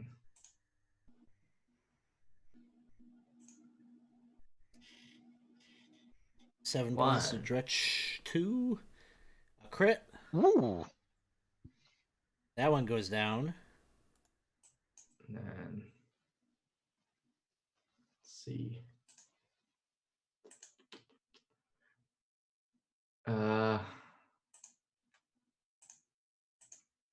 120. It's the last one. That'll hit. And I'll move 25 feet down. 5, 10, 15, 20, 25. That's my turn. All right. Knoll number 5 moves ahead, takes a longbow shot at a commoner who goes down. Stretch number 1, hanging on for dear life, steps up to Barlgura number 2. Old Steve. That's going to miss. Claws come out. 19 will hit, dealing 3 points to that Barlgura. At the top of round 3, you all hear this screeching sound coming from overhead. Looking up, you can see that a winged demon, a Vrak, swoops down from the sky, picks up a small child, and lifts it up into the air in its talons. Hanging on to the kid is crying and screaming. Hasn't been dropped quite yet, but is in its clutches. Up that into the initiative here. And that one is kind of right overhead is where it's maybe, we'll say it's 30 feet overhead. Kind of near, right overhead where you are at, Evangeline. Back to the top. Aplos. So Aplos is was running towards that area. He's still got his longbow in his hand, and he's screaming at the villagers because he can't quite see what's going on. No, don't you understand? You have to defend and then fall back while the reinforcements, and he's just yelling at them in very advanced military commands that he's learned over the last 70 years of studying these things. Like these 14-year-olds could understand it. He's having a bit of a hissy fit, and then the Vrak goes, and he turns and he'll shoot up towards the Vrak. So we'll start with shooting at the Vrak and see how that starts to go. That's a hit. That is a hit. We'll do a little bit of damage, maybe. And then we'll fire a second shot. And just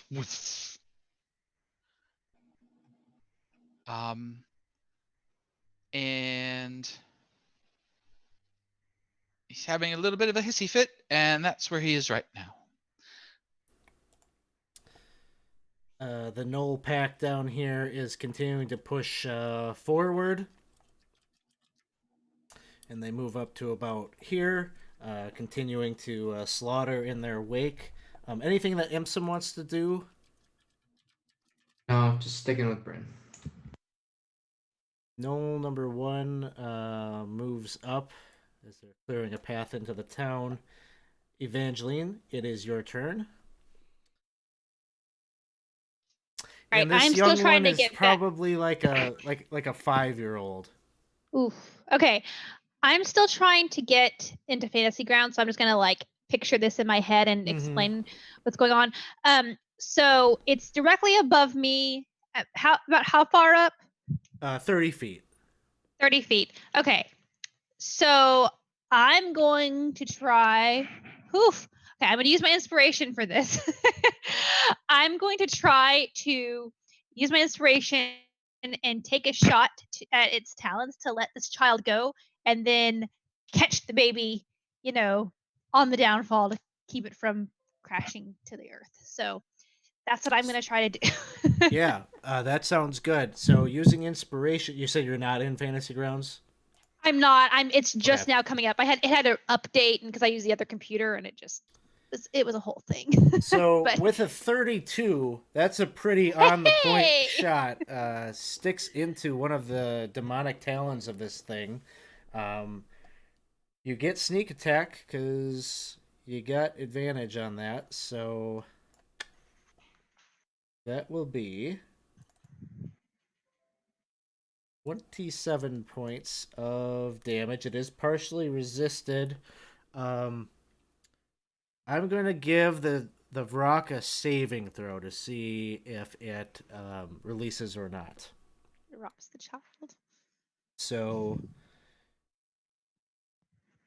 we will call it a strength saving throw to see if its talons continue to clutch.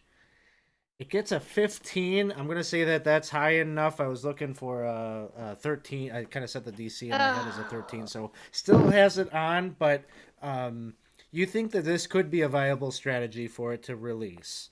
Okay. What Try happens that after next it time. releases is another story. But I'm gonna try. you are right underneath. So if this had happened, you could have maybe used your reaction to attempt to Yeah. catch it. Yeah. So next up, we've got knoll number 6. So the knolls are continuing just to kind of plow through, bodies piling up around them. Lorem, it is your turn.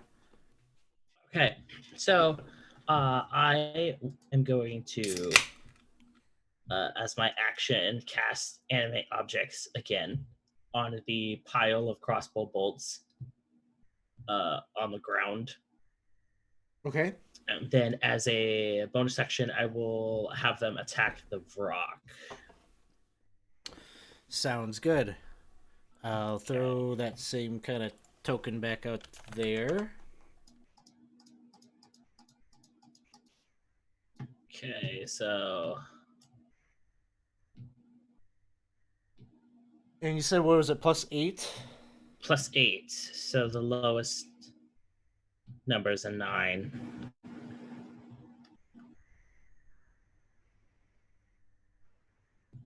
All right, so 8 of the things hit. 4, 5, 6, 7. Sorry, 8. 7 of them hit. 1, 2, 3, 4, 5, 6, 7.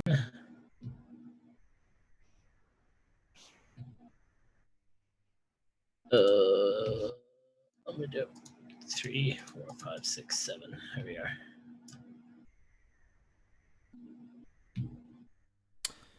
And are there any modifiers on top of that?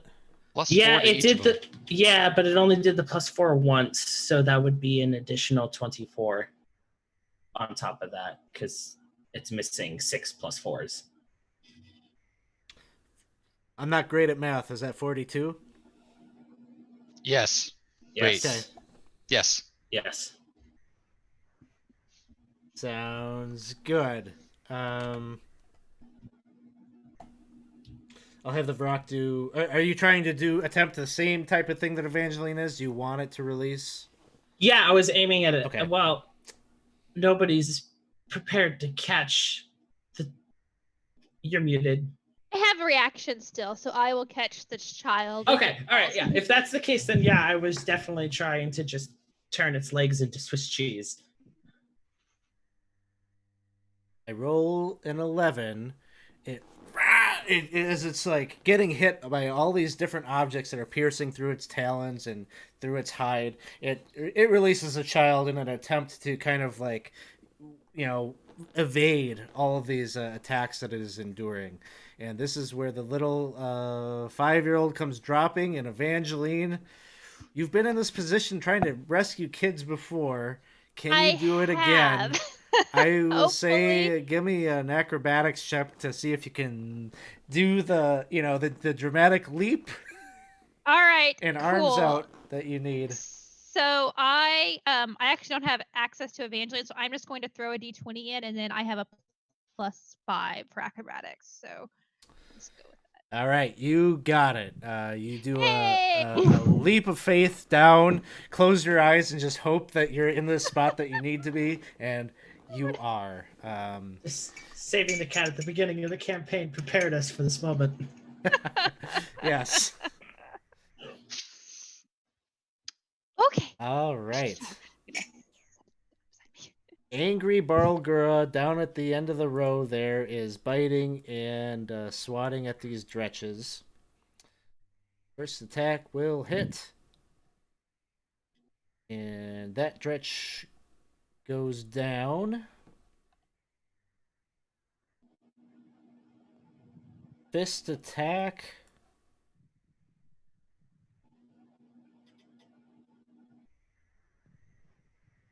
Knocks that one out, and it turns its attention backward and starts to leap and bound its way down the road.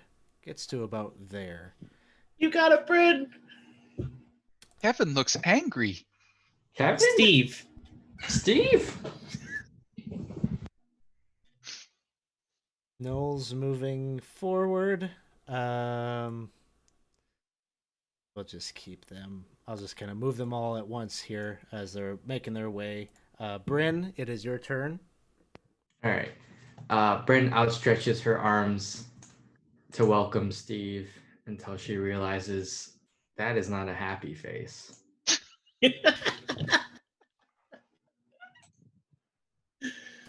a great, Oh, yes. and that will take out your good friend Steve. We barely knew him, Oh, but he goes rip. back to the abyss. He was All right. so young.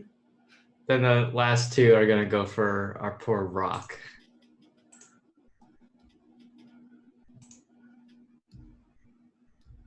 That is a hit. 8 points. Another hit. 7 points. Then move in 5, 10, 15, 20, 25. It's my turn. Rock comes diving down and is right on top of Evangeline. It will make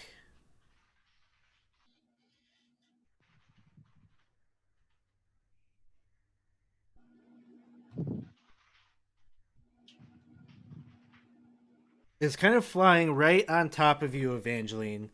You were expecting it to kind of, attack you, but as it's down here and it's like right on top of you looking down, it makes this horrifying screeching sound that catches both Aplos and Evangeline. Constitution saving throws.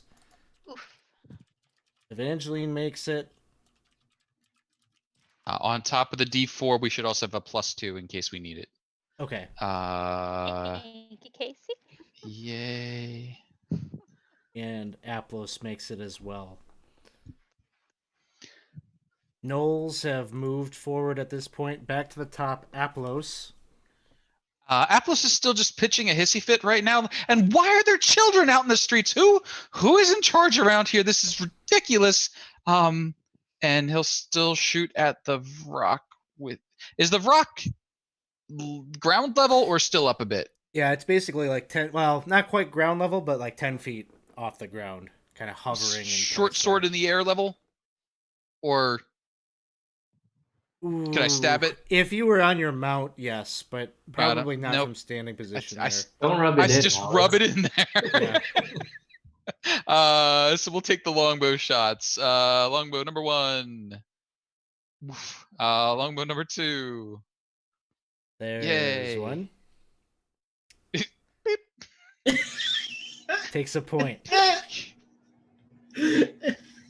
That's it. That's all I do. Null number 2.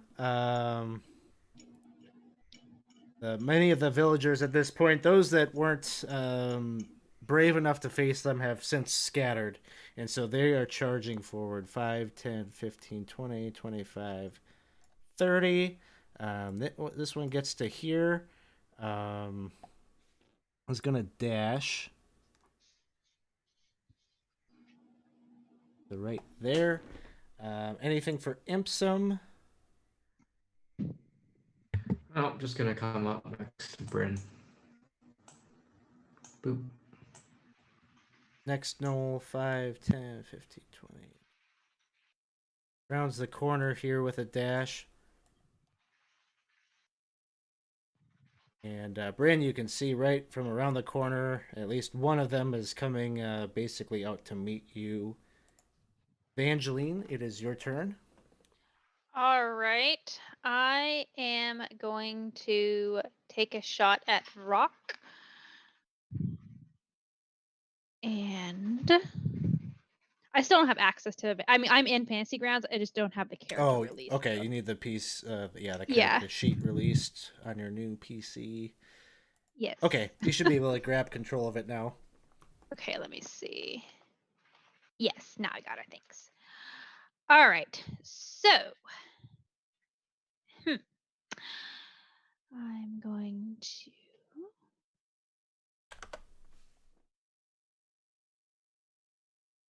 Did that show up for y'all? Yeah, It nice did. shot too. Yay! Okay, great. And since my friend Aplos is over there, I'll have a sneak attack. No, I'm out. Oh, no. I'm out of range. Oh, you're not over there? Oh, okay. I thought that was you. Who is Couldn't that? reach. I was jumping up around, just too short. Okay. So never mind. I will just shoot him normally then. Thank you.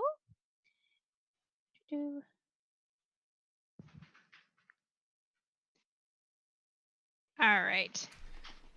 Takes 3 points of damage. But he is not. He's within 30 feet vertically, though, right? So he can still get help. Yes, yeah, you can use your help on him. So now I will say, Aplos, get him. Yes. And there you go. And that's it. If you could All right. just come a little lower, that would be fantastic. All right, another knoll coming around the corner here. 10, 20, 30. Gets right there. Lorem, it is your turn. All right. So I'm going to go ahead and have the animated crossbow bolts attack again. I apologize for the math. I think on the math on this one, I'm just going to give up. He's only got the 7 hit points left. So. Oh, yeah, he's dead. He's dead. Yeah. Womp. Pierces Okay. through the rock. There's just like oozes this black ichor that just kind of pours out like some kind of strange flying fountain, and comes flying down and lays prone on the ground. Okay, and then for my action, I'm going to go ahead and cast Shatter right between these two knolls.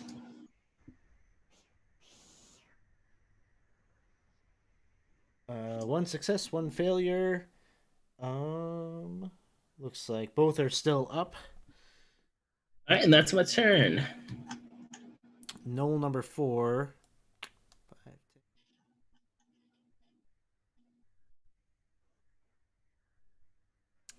10. At this point, this one is going to drop its spear and pull out the longbow and take a shot at Bryn. Misses. Knoll number 3.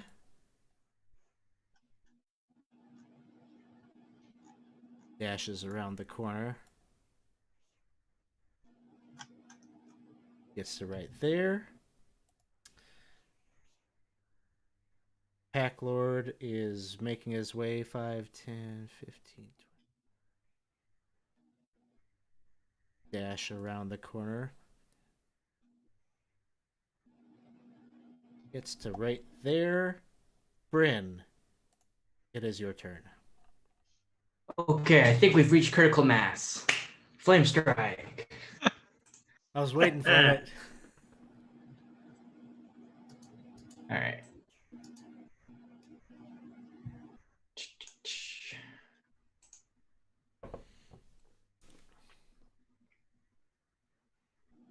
Nice. One success in the mixed. I'm not sure it matters. As a torrent of fire comes crashing down, takes out Knoll 1, Knoll 3. Is that it? Is it just 2 that died? Just 2 of them. And then, yeah, then the other 2 are just coughing and choking on the fumes as your spell releases. And then she's going to back up. 5, 10. All right, Knoll number 5. Oh, it looks like I skipped it, but I think it's this one that's still down, back 5, 10, 15, 20, 25, 30. Takes a shot. Actually, no, because Imsum's invisible right now, right? Correct. So it doesn't see anybody, so it keeps moving. Gets to about there. Then we're back to the top. Shoot, didn't mean to do that. Aplos, it is your turn. Okay, Aplos is going to scoot 1, 2, 3, 4, 5, 6, right about there to the base of the tree. Shoot at the bleeding one first. No advantage because I got the help on the person who exploded into a cloud of mist and blood and crossbow bolts. So, ploink. Nope. Try that again. Yay! There's one. And that one goes Hey. down. Hey! And that will be it.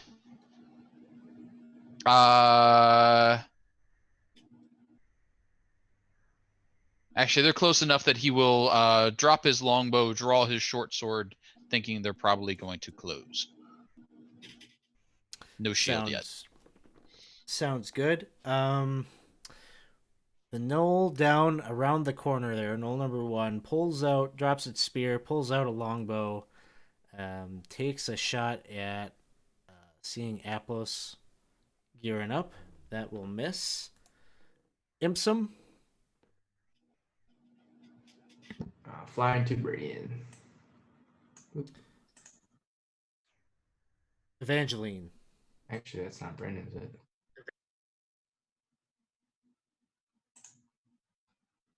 Sorry, I was trying to resize my map a little bit because I don't have my mouse, and so like trying to scroll and see what the heck is happening is a little hard. Okay, there we go. That's better. So I am going to come around, and am I the top little cross or the bottom little cross? Because I don't see. I can't, it only says like the attack thing. It doesn't have. I don't see my actual thing. I just have like because I have bless on. Your character's over by the cart currently. Oh, I'm the cart cross. Okay, sorry. Trying to figure out like where I am. I couldn't see everything. So I'm just gonna step aside over here and take a shot at Knoll 5. Got a straight shot. Yeah.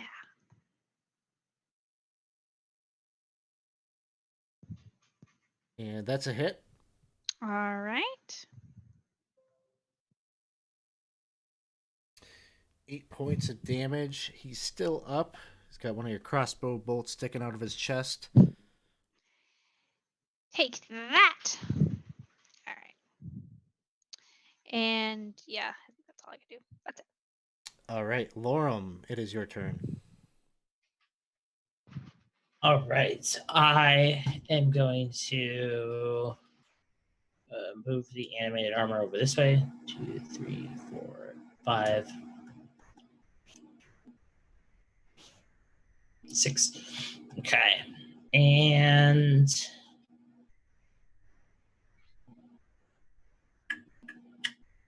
we're all in pretty good shape. Okay, so I will go ahead and just keep dropping shatters because they're working really well.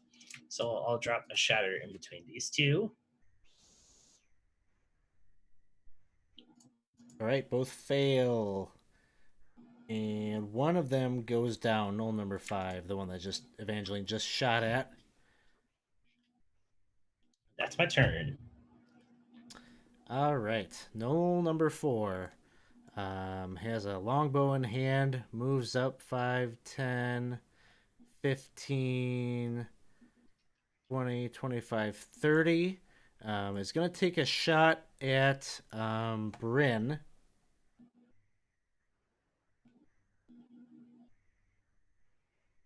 $15 will hit. 5 points. The Knoll Pack Lord is around the corner here.